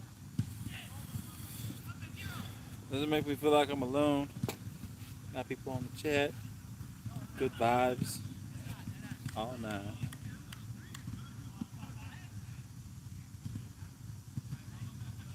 Damn, where did I put my scissors at? Oh, God. Blending in with the bag.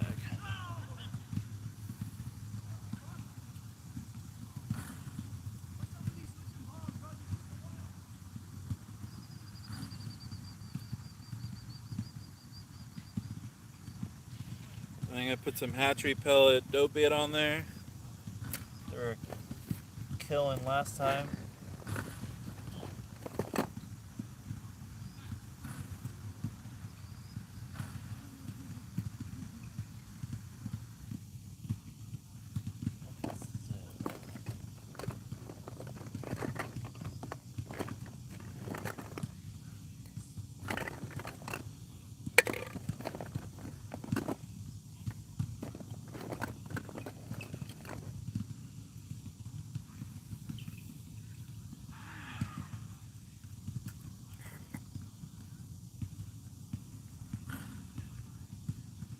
Yeah, this is that good stuff right here.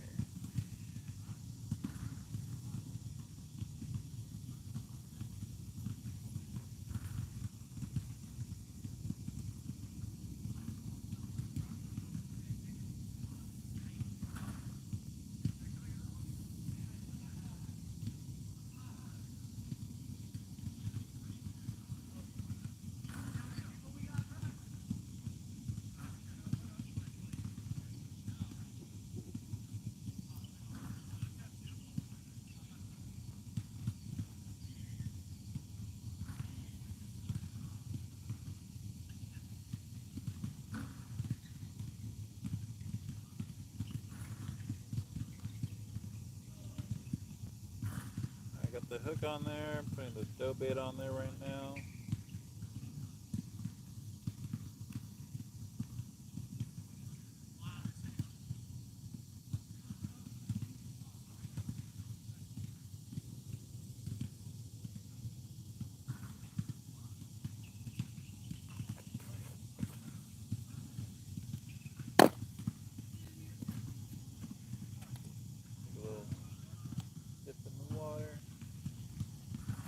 So we're gonna try to catch carp out here now, kind of like a little lazy ass boilie on a little size 6 hook. Still we're using the Carolina rig. We're gonna dip this in some sardine juice, get the scent going, get the vibes right.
Alright, we back, we back.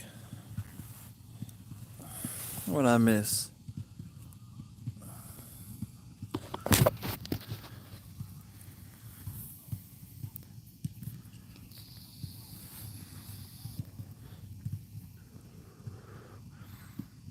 '16 slipped out of the house and went to a bike rally.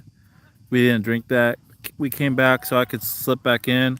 I was grounded for 4 months and couldn't go out. What a rebel, Cindy. 4 months at 16 must have been torture. That's insane. Yeah, it was, Nikki. My dad locked the bedroom door after that, but I could get out my window. My room was on the second floor, and with the broken collarbone, I couldn't climb down, so he knew I would stay in. Nikki said, at 14, I ran away from home out my window. Was gone less than 24 hours. Randall. I ran away one time. They didn't come look for me.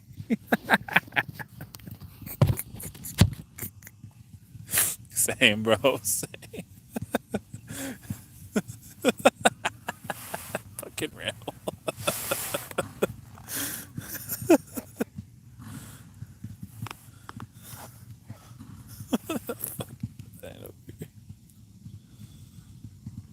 Funny shit, man.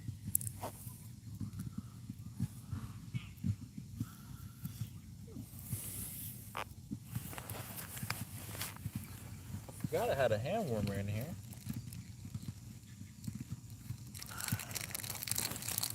Hitting that dew point, y'all. Everything's starting to feel wet.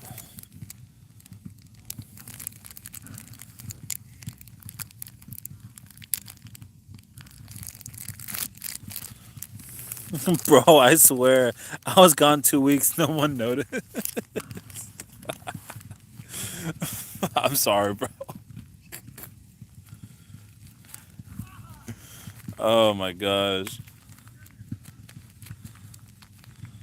What's that one song? Nobody loves me.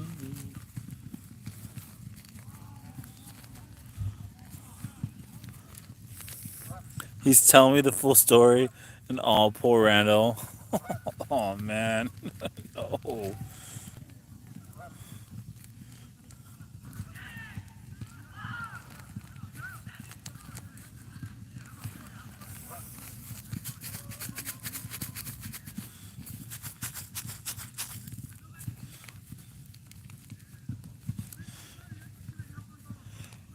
You telling me the sweet old lady that's in your lives, Miss Young,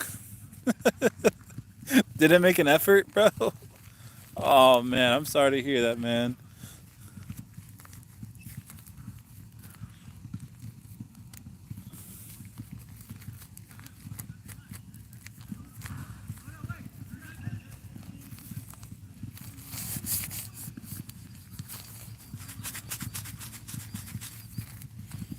Getting this hand warmer all primed up right now.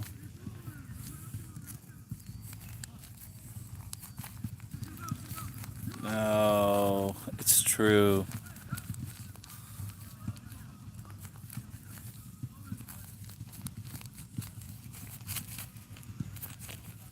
So Randall, how many siblings do you have? Are you kind of just like the only child in your family? I haven't been introduced to the whole gang. On my side, I have an older brother that's currently living in Maine, in Old Town, Maine.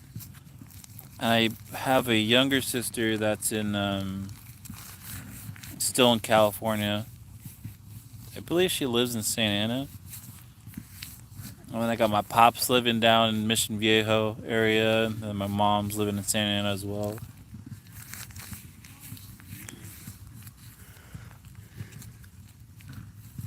Cindy said, Nikki, I ran away from home when I was 13. Was gone for a week. My mom and my dad wasn't home. They were gone from work, and I stayed with my aunt. When my parents phoned to talk with me, she made excuses. Man,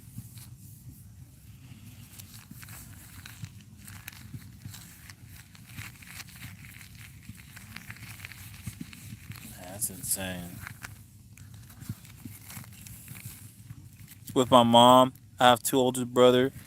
But my father has 21 kids. I'm like number 16ish. Dang, man.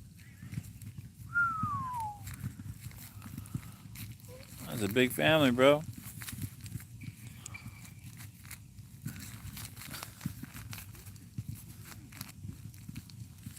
21 kids.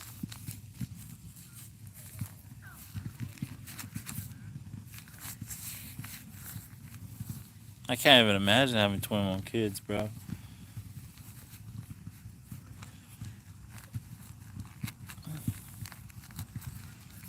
I know, damn into the century, you're gonna have your own genealogy line. It's like, oh, yeah, you were part of the Young family? So is 2 million other people. Oh, I'm sorry to hear that, man. She didn't come looking for me. After that, she said she's not looking after me again. Oh, man, I'm sorry to hear that, Cindy. I'm sorry to hear that too, Randall.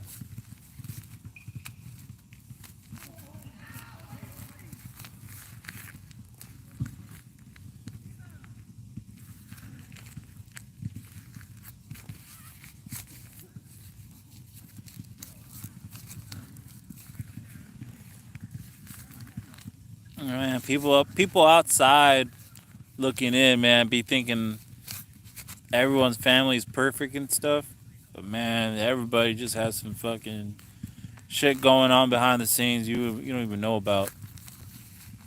And just be judging off of what's in front of them, not what they've gone through. And it's insane. Well, that and Facebook, my last name is a rare one. Cooley. Oh, nice.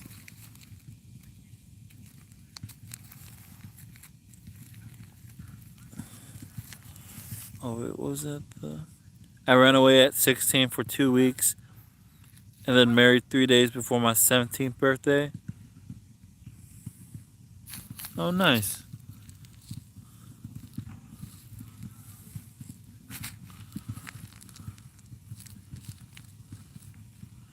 Oh, I forgot that. I forgot Murray. That wasn't Turner. I was like, oh, nice. Yeah, yeah. You and Turner were together for a long time. I forgot about the whole other part of it.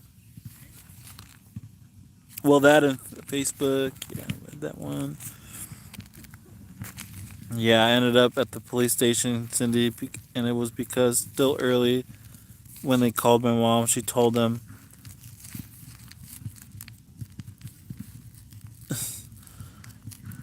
still early when they called my mom. She told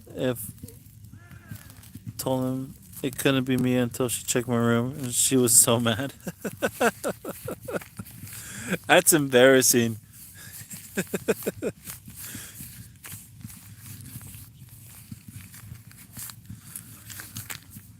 Not nice.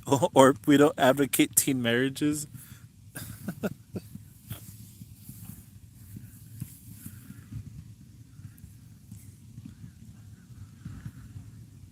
Yeah, starting off your life that young, I realized it. When I was 17, I was dumb as shit. Not saying that that's with everyone else, but at 17, you're still like, dipping your toes in the world, figuring stuff out. I mean, hell, you're still a kid. But I know other people's cultures, that's super common too. I think my mom had my brother when she was 17 or 16.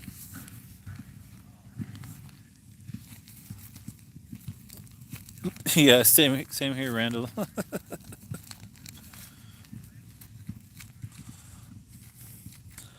They then left home at 17 and never went back. You gotta figure out what's best for you, Nikki.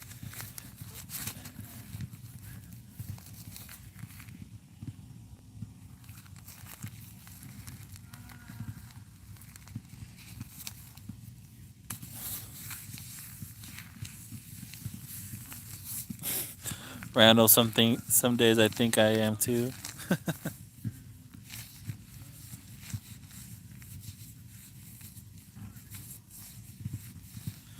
Man, what time is it? It's 1 o'clock in the morning. We still have people out here playing basketball and shit. Last time I was out here, the park was cleared. The park was clear. There was no one here. The fish were biting too. No, they weren't. I'm gonna go fishing with my girlfriend though in the morning and see what's up then. Probably gonna go to a different place.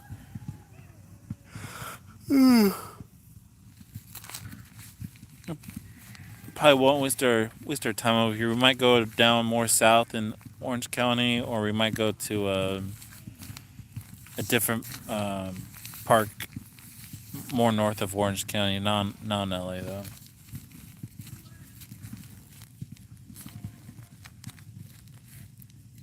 10:03 for me.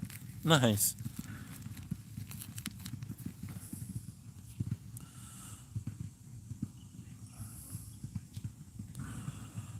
Nikki, I was staying at a cop's place. I was going out with his son at the time. The older we get, the younger we think we are.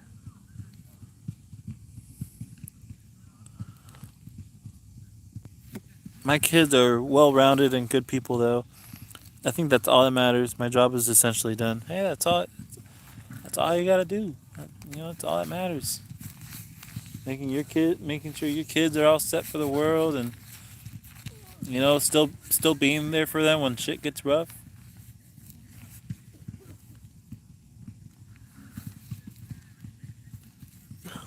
4 a.m. and he and hell no, Nikki, I'm not doing no backflips on dirt bikes.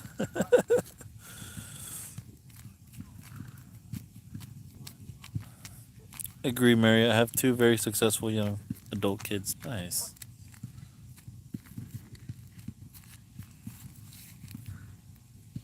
You guys did it right on your guys' terms.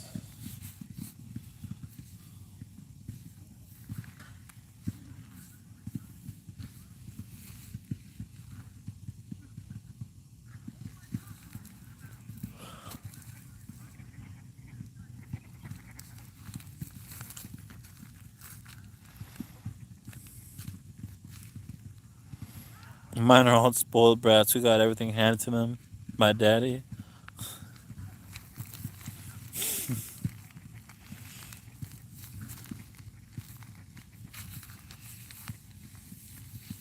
That's always the dad, though, right? You're the one providing for your family, right?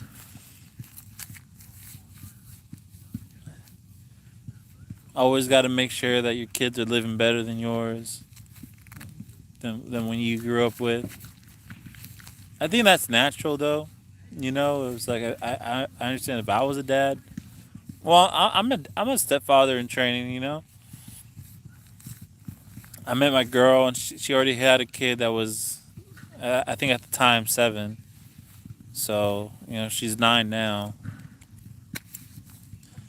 But I'm still learning the ropes. You know, just I know the common etiquette and stuff like that, and I'm not trying to force myself as like the image of being her dad or whatever.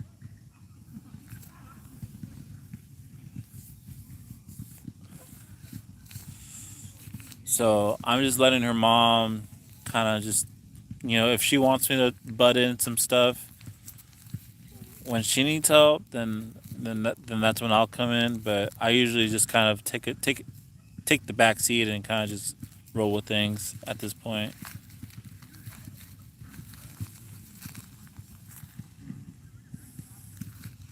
Mine's 19 and a handful. It's the rebellious side, Cindy. I'm telling you. They all got trusts and vehicles at 18. Hell yeah, bro. That's just you looking out for your kids, man. You give them the building blocks, and then they build on top of that, and then yeah, they set for life, bro. It's awesome. Nikki said, "I just had to tell my daughter at 14 what I did at that age to shock her into behaving."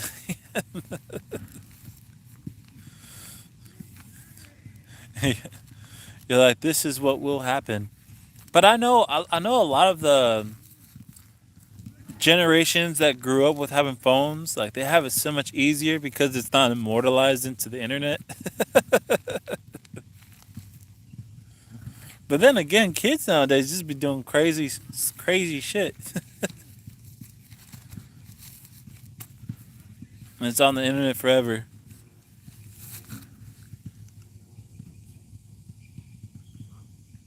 Well, most of them, the 22 and 19-year-old are awesome adults. One is freshly turning 18, dumbass. The 16-year-old is a typical 16, and the 13 can go either way. So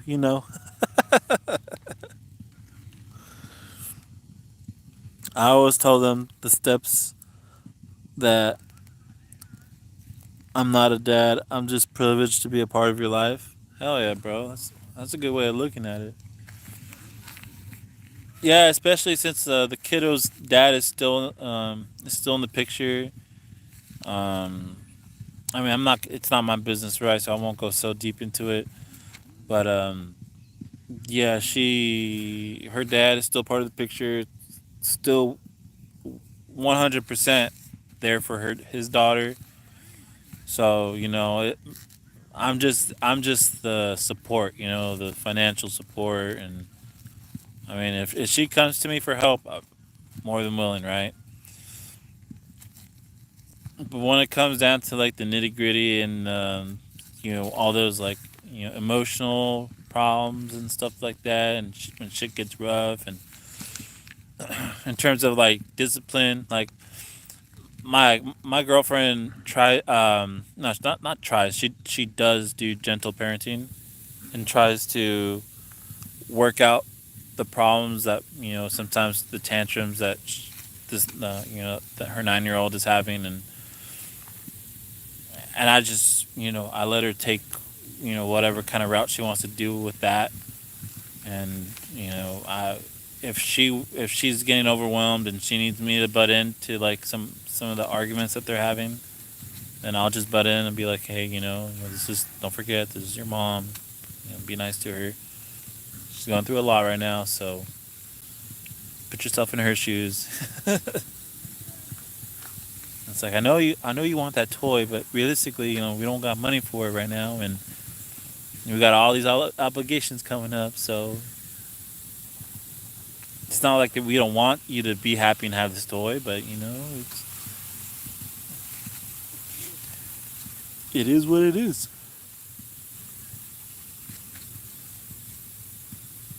Asked Kyle dad when Kyle was 2, and the sperm donor never paid child support. What the fuck?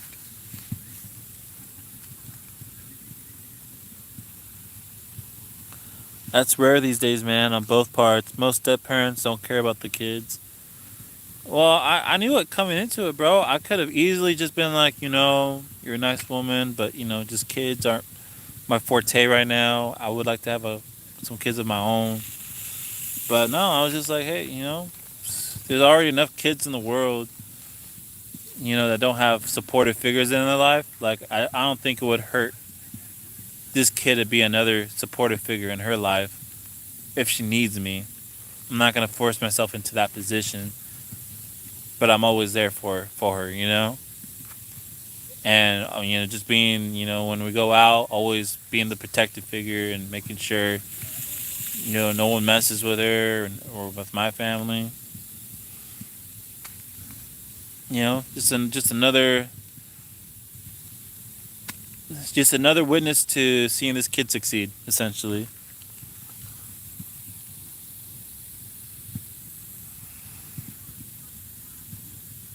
My step belongs to me. Egg donor hasn't seen nor attempted a contact since September 1st, 2020. Finders keeper, wench.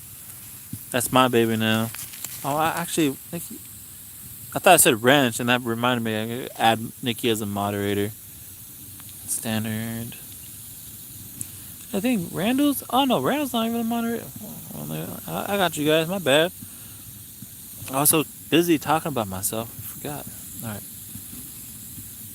Nikki says that's the best way. Or I told my stepdaughter from the very beginning that she has a mom, and I would never try to take her place. Rather, just be there to support her as a friend. Yeah, that's all you got to do. Well, I've heard so many horror stories where it was kind of like, you will call me your dad or you will call me your mother, and this is the way things go. Like, I feel like that never ends well, right? Because it's kind of just desensitizes them to like who their true parental figures are versus like you being a guardian to them. I mean, like, kids have emotions too, man. So just, I mean, how much does it really benefit me if she acknowledges me as her dad? Like, it doesn't really change anything if that's not the way she truly feels. So it's not worth, going about that road. I'm perfectly content and happy being in the position that I am, as just being, like I said, another witness to seeing her succeed.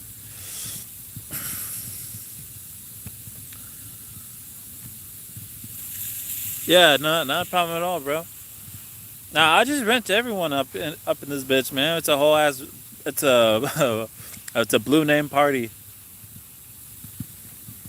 If I ever think about taking wrenches away, in terms of like, when sometimes you just gotta.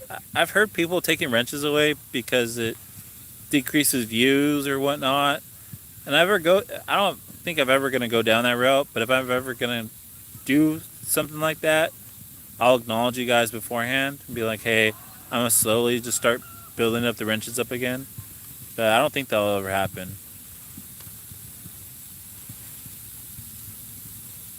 I mean, you guys been on a live stream for like 3 hours now, so I think it's you guys.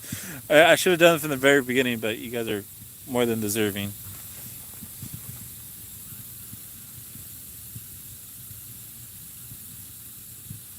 It it doesn't, and you will have better relationship with it. Yeah, it's what every step parent should try to do. Yeah, I mean, depending on like the circumstances and whatnot.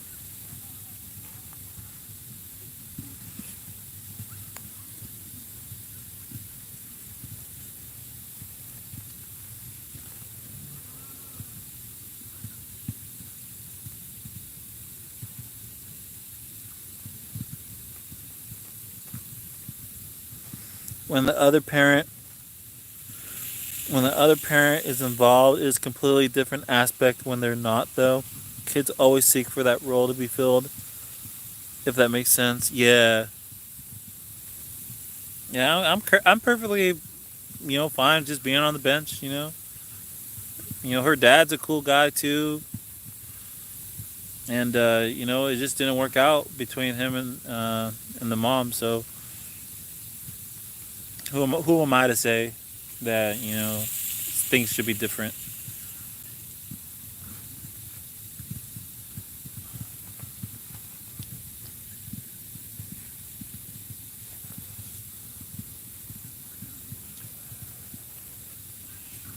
I will say though that I've always wanted a son.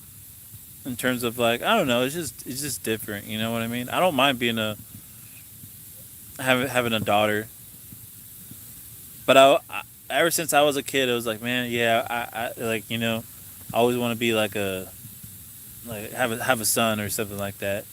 I feel like that's always been my calling too, until I came across the love of my life, and then she brought she had a kid, and I was like, that's if I love her a lot, it's a package deal, and I made that choice, and I never looked back since, and it's been a blessing ever since.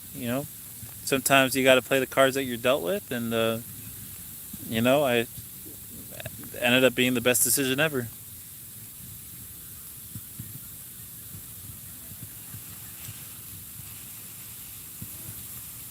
Yeah, it's completely true, Mary.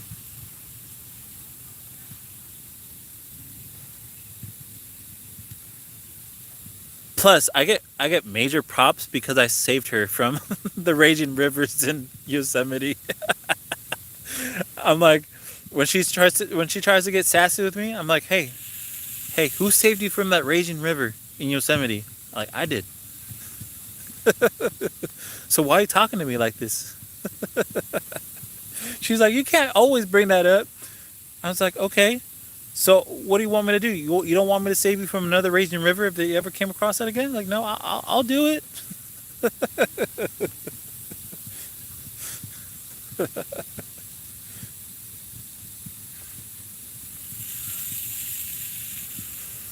Mary, I know there's like no context to that, but when I was up having my vacation in the Sierras, we took like a improv trip. I'm just gonna say it in the nutshell.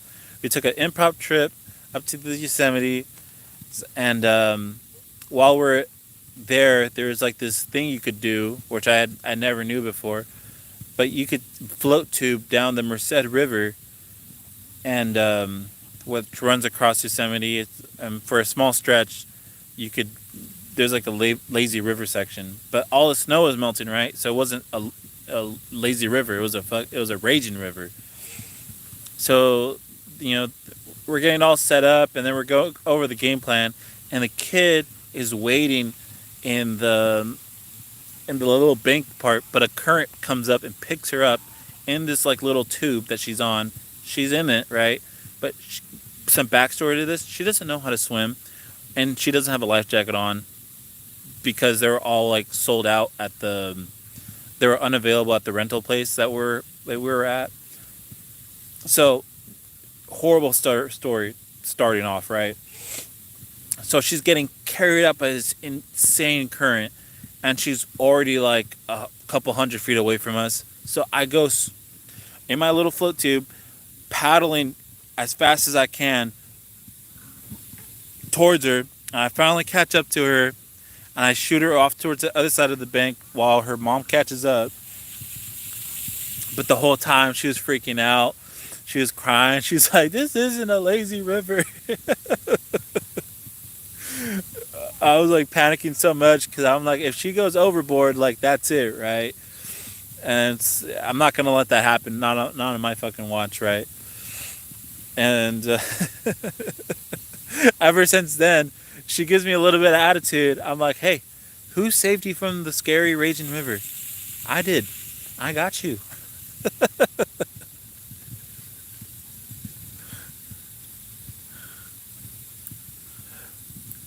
Always gonna play that card orb. Yeah.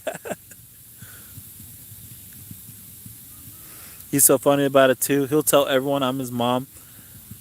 He was just born before he met me.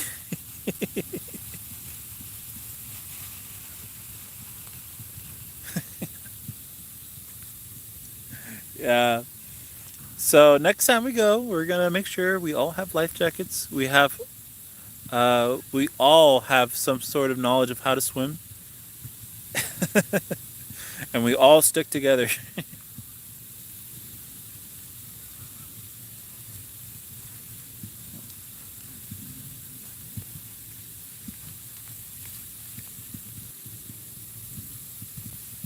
Oh, I guess I was disconnected. Are we good still?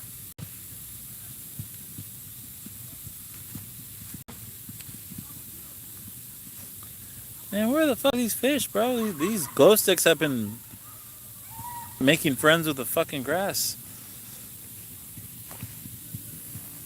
Probably gonna do it one final recast and then probably call it quits. Go home, warm up, go for it from there.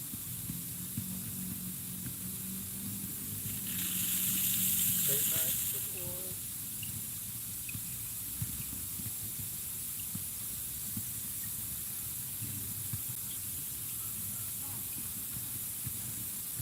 Yeah, nothing's been checking this bait out. No, not a little flick, not nothing.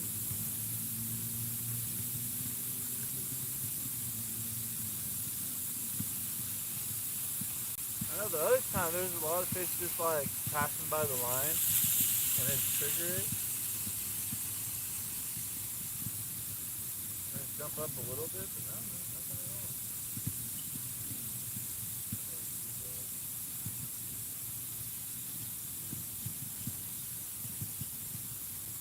Still smells like delicious garlic.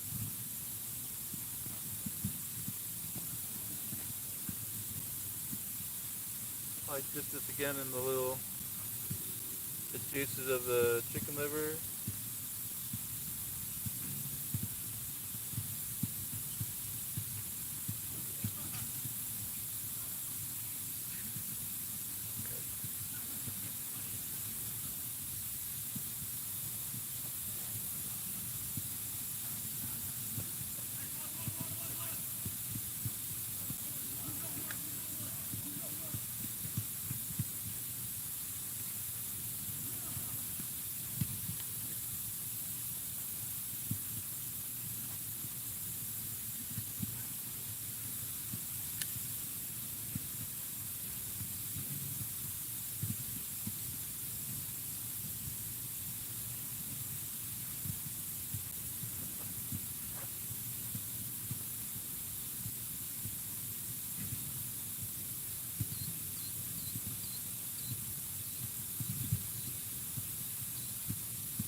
Can't catch anything if there's nothing on the hook.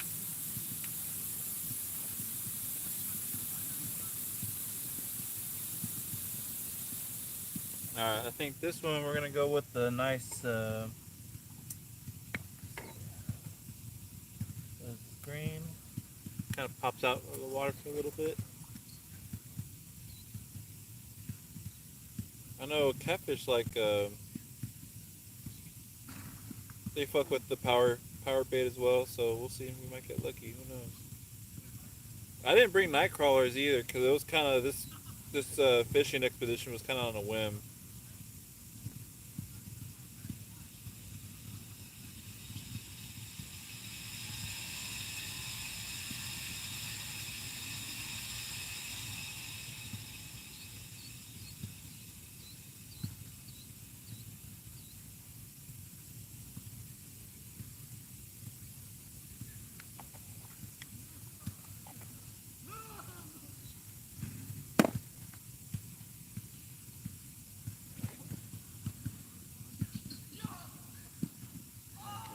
Good to go.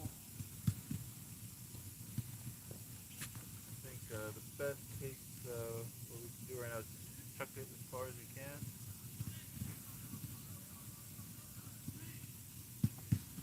Good form. Good form.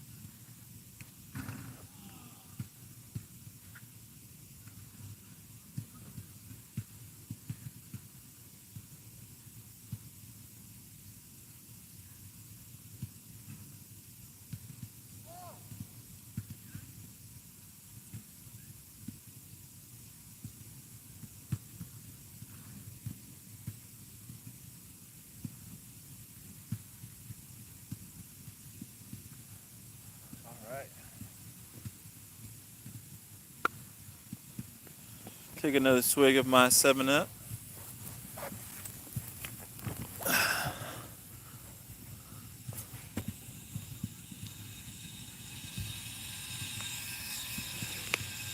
Orp looks like a giant from this angle. That might be the angle I need to use so I don't look like a middle schooler. I'm only technically I'm 5'11 and a half. I just call myself 6 foot. I'm pretty sure I shrunk since high school. I tore my meniscus, so they shaved some shit off my knees. Originally, I was over 6 feet, but now I'm at a 5'11 and a half.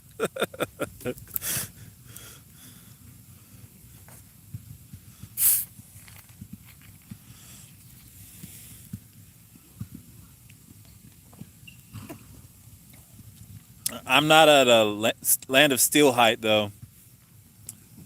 Well, how tall is he again? We were just having this conversation earlier. Pancake was like 5'6'7" or 6'5", 380 pounds. And I think Land of Steel is taller than him.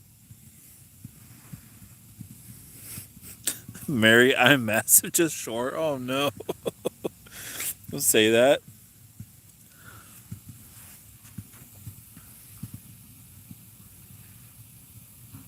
I look like I'm massive. I'm tiny as if. How tall are you, Randall?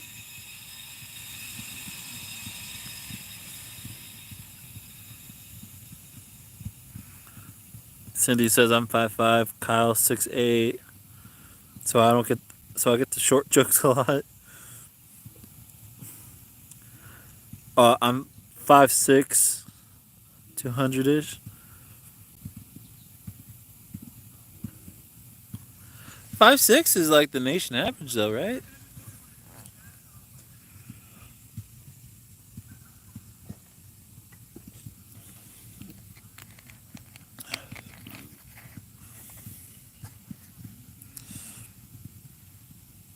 If I remember correctly, he's like 6'8". What the fuck? He's got to get custom doorways built for him and shit. What? That's impressive. Cindy, all my kids besides my daughter are taller than me, even the 13-year-old. I know my girlfriend's kid. Her dad is like 6'5". So even she's like 9 years old and she's already past shoulder length to my girlfriend's height, and she's like 5'7". Well, she says she's 5'7". I don't know. She seems a little shorter than that.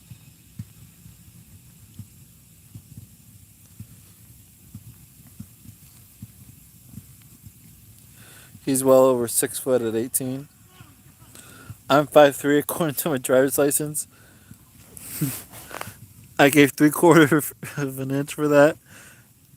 I'm just over 5'2". Your mom, my mom's 4'10". Dang.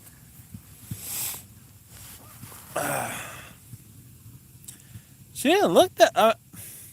She. Didn't, I thought she was at least 5 foot.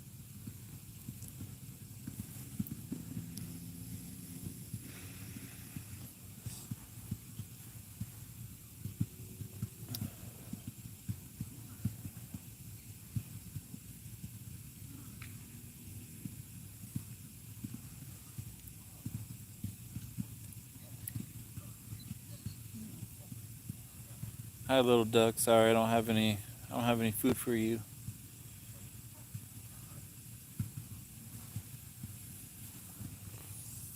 Got a little buddy chilling with us.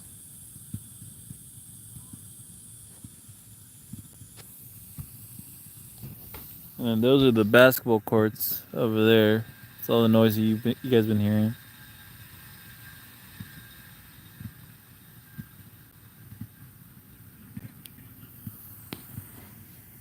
Nope, my mom's tiny, tiny. Imagine Nikki standing her. see here. All right, getting situated.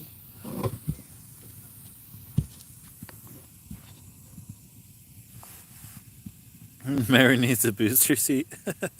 I almost do for real. Oh, that was great. It's all good. The world needs more short kings and short queens.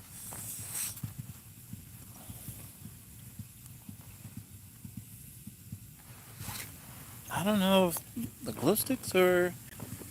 We got fish on them.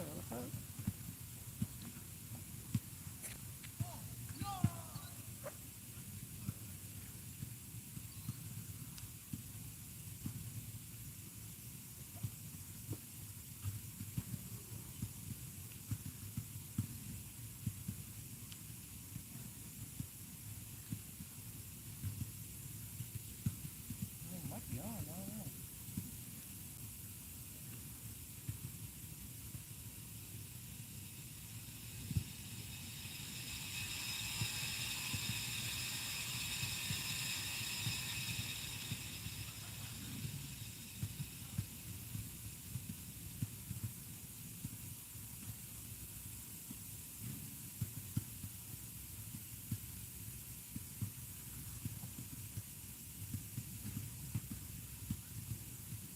I don't know. We might be on, guys.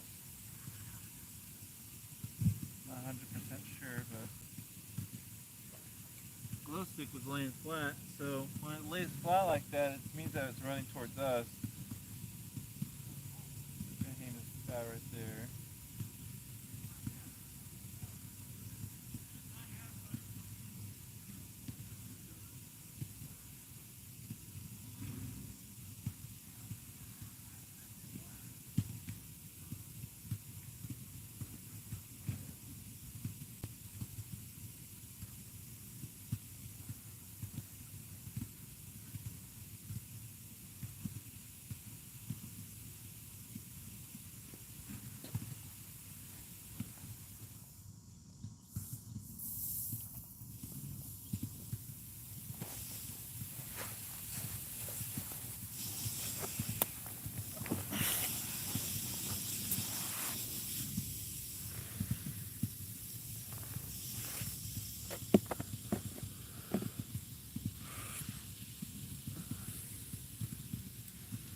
How was it for real? Getting into that truck is comical at best. I'll take some crocodile jerky, a whiskey. Thanks, Cindy. Don't worry, Mary. Randall needs a step stool. Poor Nikki needs a chiropractor for all looking down she has to do. If me and Nikki want to look normal, I have to have a soapbox to stand on. Don't have jerky, but have some kudu bitong, and some Bell's whiskey. Sometimes I ponder going on a diet and losing weight, but then I realize I'll actually look like a kid for real, so I'll just keep enjoying food. It's the one thing protecting my adult identity. It's funny. Never give up food, Mary. Yeah, that's the hardest thing, man. I used to be like close to 300 pounds. I didn't even know I did it. I would post photos, but I'd get roasted. Man, I, there was one point where I just started enjoying life, but double double X t-shirts started getting tight on me and stuff. I started having man boobs. I was like, nah, something got to change. So I went on a keto diet and lost a ton of weight. And that's when, during the time I did keto and intermittent fasting. So I ate like a bunch of meat, bunch of asparagus, broccoli, kale, not carrots because those ones have sugar in them when you cook them and shit. But I was also pairing that up with intermittent fasting. So like while I was at work, I wouldn't eat breakfast or lunch. But on the way back to our like yard and stuff like that, like on the drive back, I just eat basically that'd be my lunch. So intermittent fasting is basically you don't eat for a certain amount of time, and then you eat for like a small window. I think my eating window was like 6 hours long, so I could eat for like whatever I wanted for 6 hours that was within my diet, which was keto. So I lost a ton of weight. I think I lost like 90 pounds in like 3 months. And plus, like my work it wasn't like a walk in the park, right? It was jackhammering, carrying broken concrete bricks up to the dump truck, and labor intensive. So it just, man, I was shrinking shirt sizes every week, man, or every other week, I should say. Like imagine that, like jumping from a double XL to a medium in 3 months. And I got pictures to prove it too, with date stamps and everything.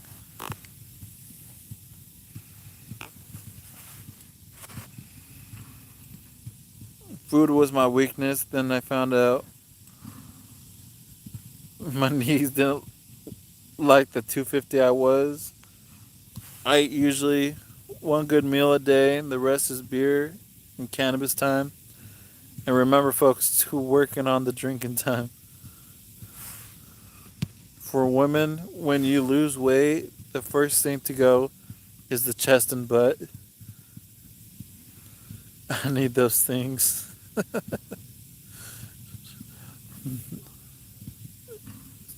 To know working on drinking time. Yeah.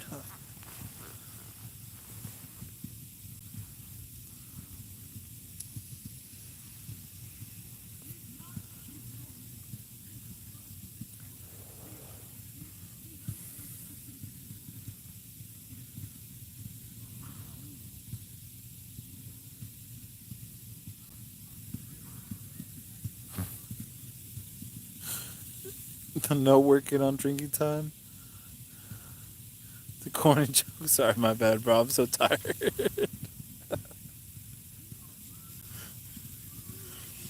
If you thought I was slow, I'm really slow right now.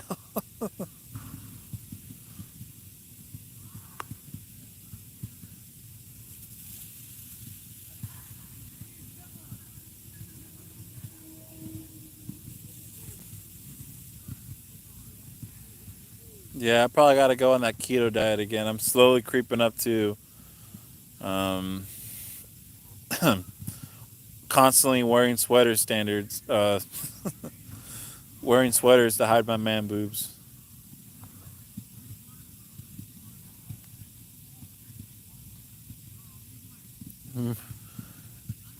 Mary, I'm short and big as well. I just decided if you don't accept me the way I am, too bad for them. That's what you gotta. That's what you gotta. The mentality you gotta go in with.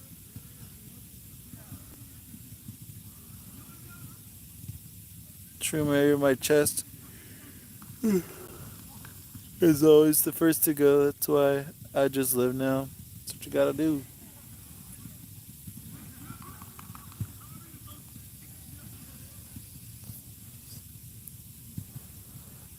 I'm telling you right now, my weakness has been it's been drifting away, make chicken sandwiches and going into Panda Express territory. The honey walnut shrimp and the chow mein is to die for. It's amazing. You get some teriyaki sauce to like top it off with. Oh my god. And my girlfriend's like, "You never take me out anymore." I'm like, "We just went on vacation. Like, what are you talking about? I'm trying to recover still." So we've just been going to Korean barbecue this entire time. This entire time. If you guys don't know what Korean barbecue is, I'm not sure if they have it where you guys are at, but it's basically they bring you. Um, so they sort it by menus. It's all you can eat, and they give you different kind of menus. They have like a silver menu, which they have like the basic selection of meats, which is it's pork belly slices. It could either be thick or thin slices, like thinner than bacon, like like the super cheap bacon that you would buy. It'd be like that kind of thickness pork belly, but it's so delicious. It's great. They have brisket, really thin brisket that they slice, and beef bulgogi, which is a Korean marinated. It's a Korean marinade that they put on beef and pork, and it's super good too. Like mainly all the meats that they give you is like thinly sliced. So that comes in the basic silver package, and then you go into the B and the C territory, and they start introducing like filet mignon, wagyu, and stuff like that. But we always go for like the basic one, right? Because it's the cheapest, and there's a lot to offer. So you order your meats, whatever you want, and you sit at this table, and they have a grill right in the middle. So it's kind of like hibachi, but you cook it yourself. And it's supposed to be this whole experience, and honestly, for the money, it's super worth it. I think we spent about like without tip, it's like $70, $70 per dinner, and it's nothing crazy. But you know, we always have a good time. We don't drink, so the bill is always like $70. If we're feeling like, you know, we don't want to eat that much, we'll get some sodas and stuff like that, or some lemonades. But we mainly just drink water. But it's so good. It's always the best quality meats. And they have all these sorts of like dipping marinade sauces you can put the cooked meats on, and it's always a good time.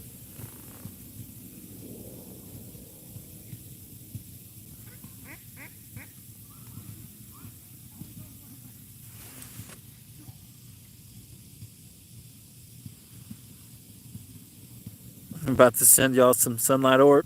We're blowing up here. Oh shit. Yeah, I'll probably wrap it up soon, man. I'll probably wrap it up soon. I think at this point I'm gonna start cleaning up all my gear. I think the sprinklers are getting close to me, so it's kind of a sign that anyone else that's in the park has to leave now. I was a lot heavier and had to build strength for my back and knees, which also made me lose weight.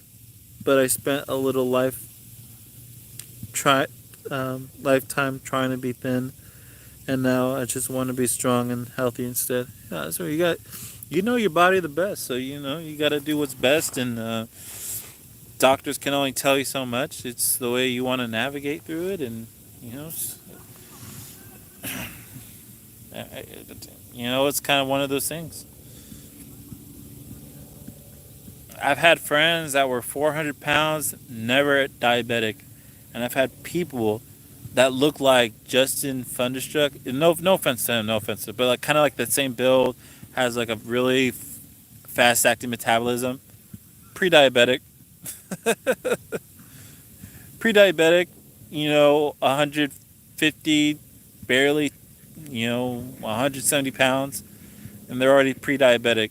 They don't eat anything crazy. They don't do none of that stuff. It's insane. What are the doctors gonna tell them? Oh, you gotta, you gotta stop doing.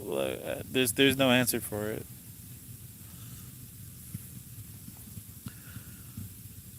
I mean, bodies like ours just don't happen overnight, ladies. It's taken me years of dedication to delicious food to look like this.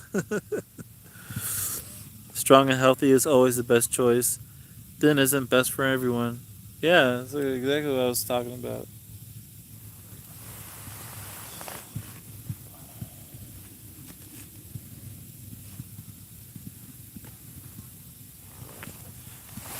Dang, where did I put my hand warmer at? Shit, I done lost my hand warmer.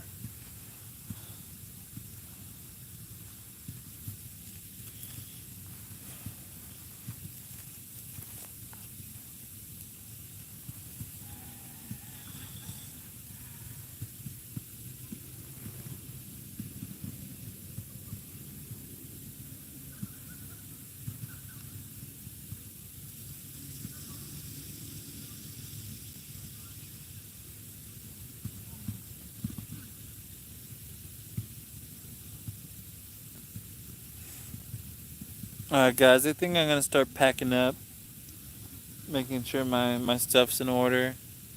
But I'll keep the live going. But it'd probably be in my best interest to make sure everything's all wrapped up before I leave. Take another quick swig of 7 Up.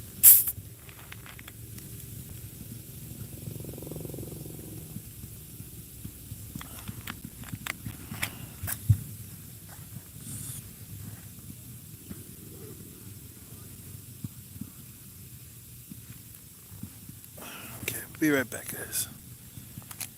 Pick up all my trash, my wafer cookie wrappers.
Trash away.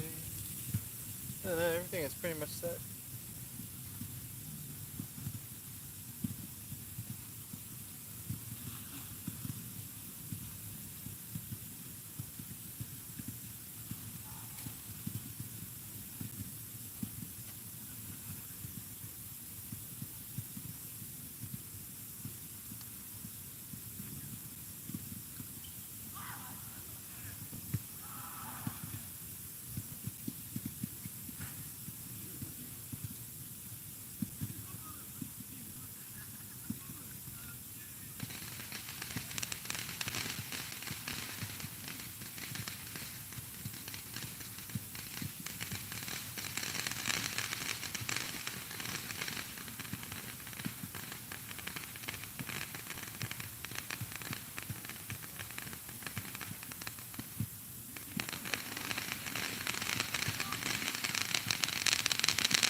Okie dokie. Let's see.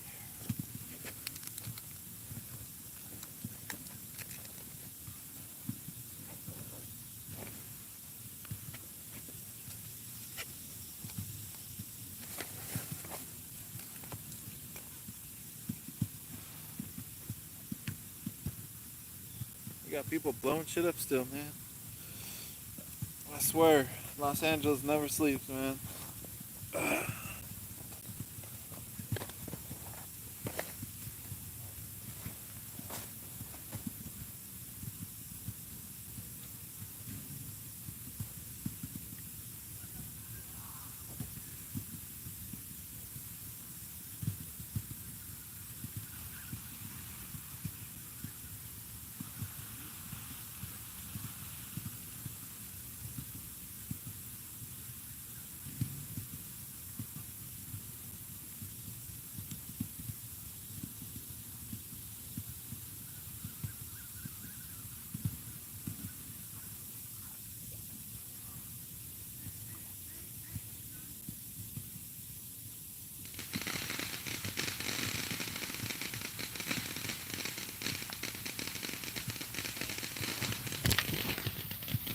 People blowing up shit in the parking lot.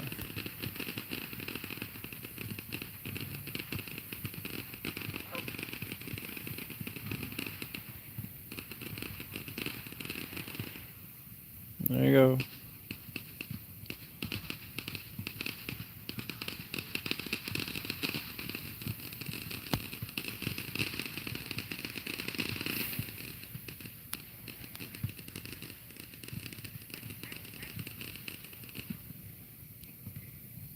We're done? Alright. Free bait. Come get your free bait, fishes. Yeah.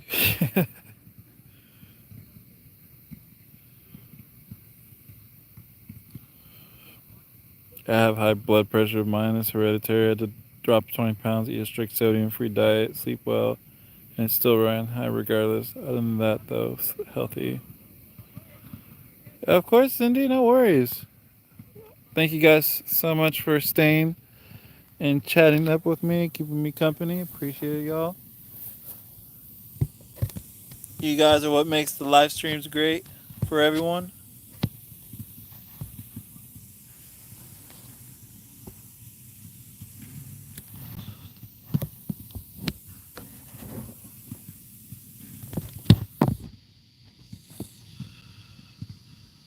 Honestly, I could have ran with that angle. That one's a lot better. What the hell?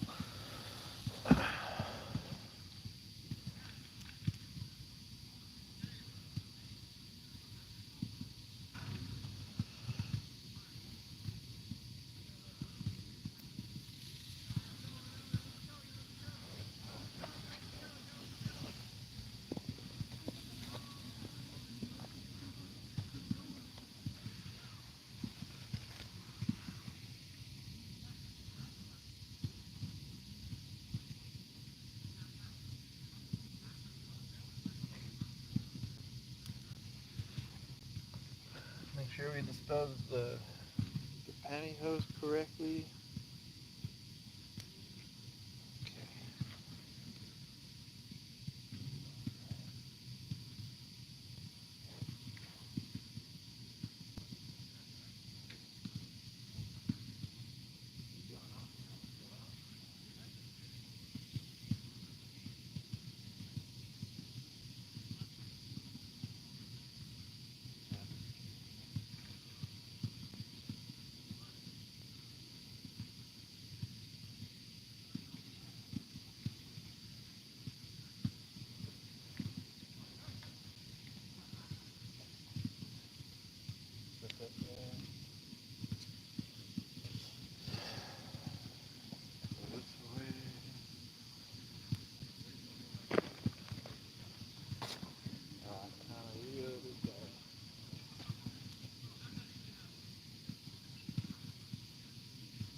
right, guys, I'm gonna shut her off. Thank you guys so much for tuning in. Sorry we weren't able to catch some fish. Benny's in the house. What's up? What's happening, Benny? Hell yeah. What's going on, brother? Hell yeah. We out here posted up, man. We got people playing basketball and shit still.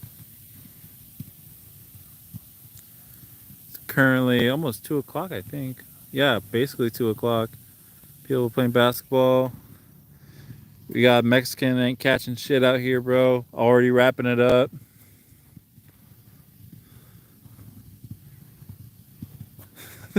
And this is what the Big O's prison grounds look like. Hell yeah, dude. I'm about to go hit the commissary right now, man. You know what's up. There's the homie Spooky. We got Lil Faded. We got Miguel. We got Sancho. The whole crew's out here, bro.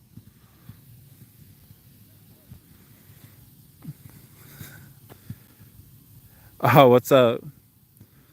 What's up, Mary? What questions do you have for the orb? I'll put you down here for right now.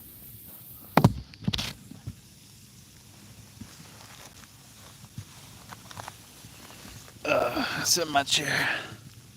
Is the lights making it look so bright out there, or does the sky is crazy bright? Well, I think we have so much light pollution here. We have so much light pollution here, and just in general. But we have these lights in every corner of the lake to kind of like minimize crime, you should say. That's illuminated. And it's just for the general like light pollution too. Like it makes the sky look brighter than what it is. And plus I got a new phone too, so maybe it kind of just adjusts with what's going on, cuz I know previously my old phone the quality would look shit. It looked really dark, or it would catch so much light from these. It just it would made it impossible to be a good quality stream. It looked like daylight. Yeah, I mean Randall's catching the sunrise right now. So we'll be getting that in a couple hours. Appreciate it, Benny. Big O, you are a legend. We need more like you. Ah man, I'm just a guy, bro. I'm just a dude playing another dude.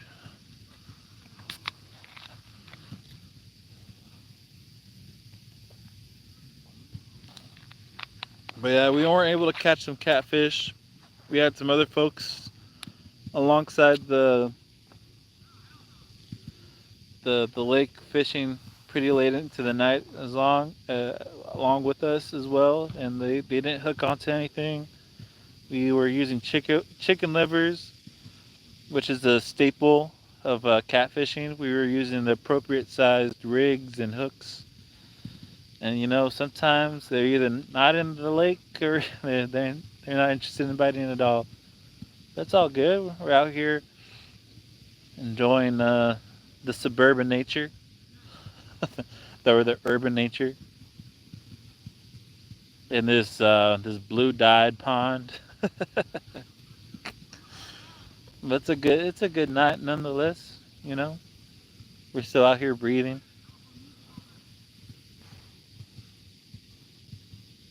Freak sick. It's 5 a.m. here. Yeah, it's time for breakfast, Mary. I think McDonald's opened up already. They have their menu up and everything. 7 p.m. here, Mary. Surprise. The baby gets here in an hour. It's gonna be a very long day for me. Yeah, 11 a.m. here.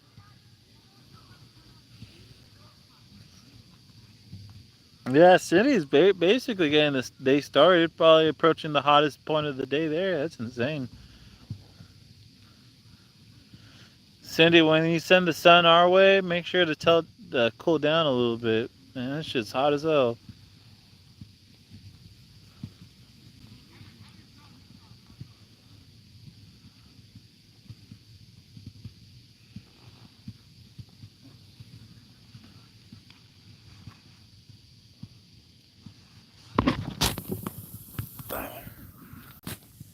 Yeah, but anyways, guys, we're gonna shut her down. We're gonna get all the. We have all so much shit to fucking put in the car. We got glow sticks, tackle bag, chair, chicken liver, bucket, tackle, another tackle box, and nets, fishing poles, and steaks and shit. And then we have the big. For our sponsors for today, we have the Big K Lemon Lime Soda. Sold at any Kroger store available to you for $1.25. Worldwide orb. Yeah, hell yeah, dude. 38 Fahrenheit here. Holy shit. I thought it gets hot as hell in South Africa. I'd like to trade with Benny for the night, catch some sleep.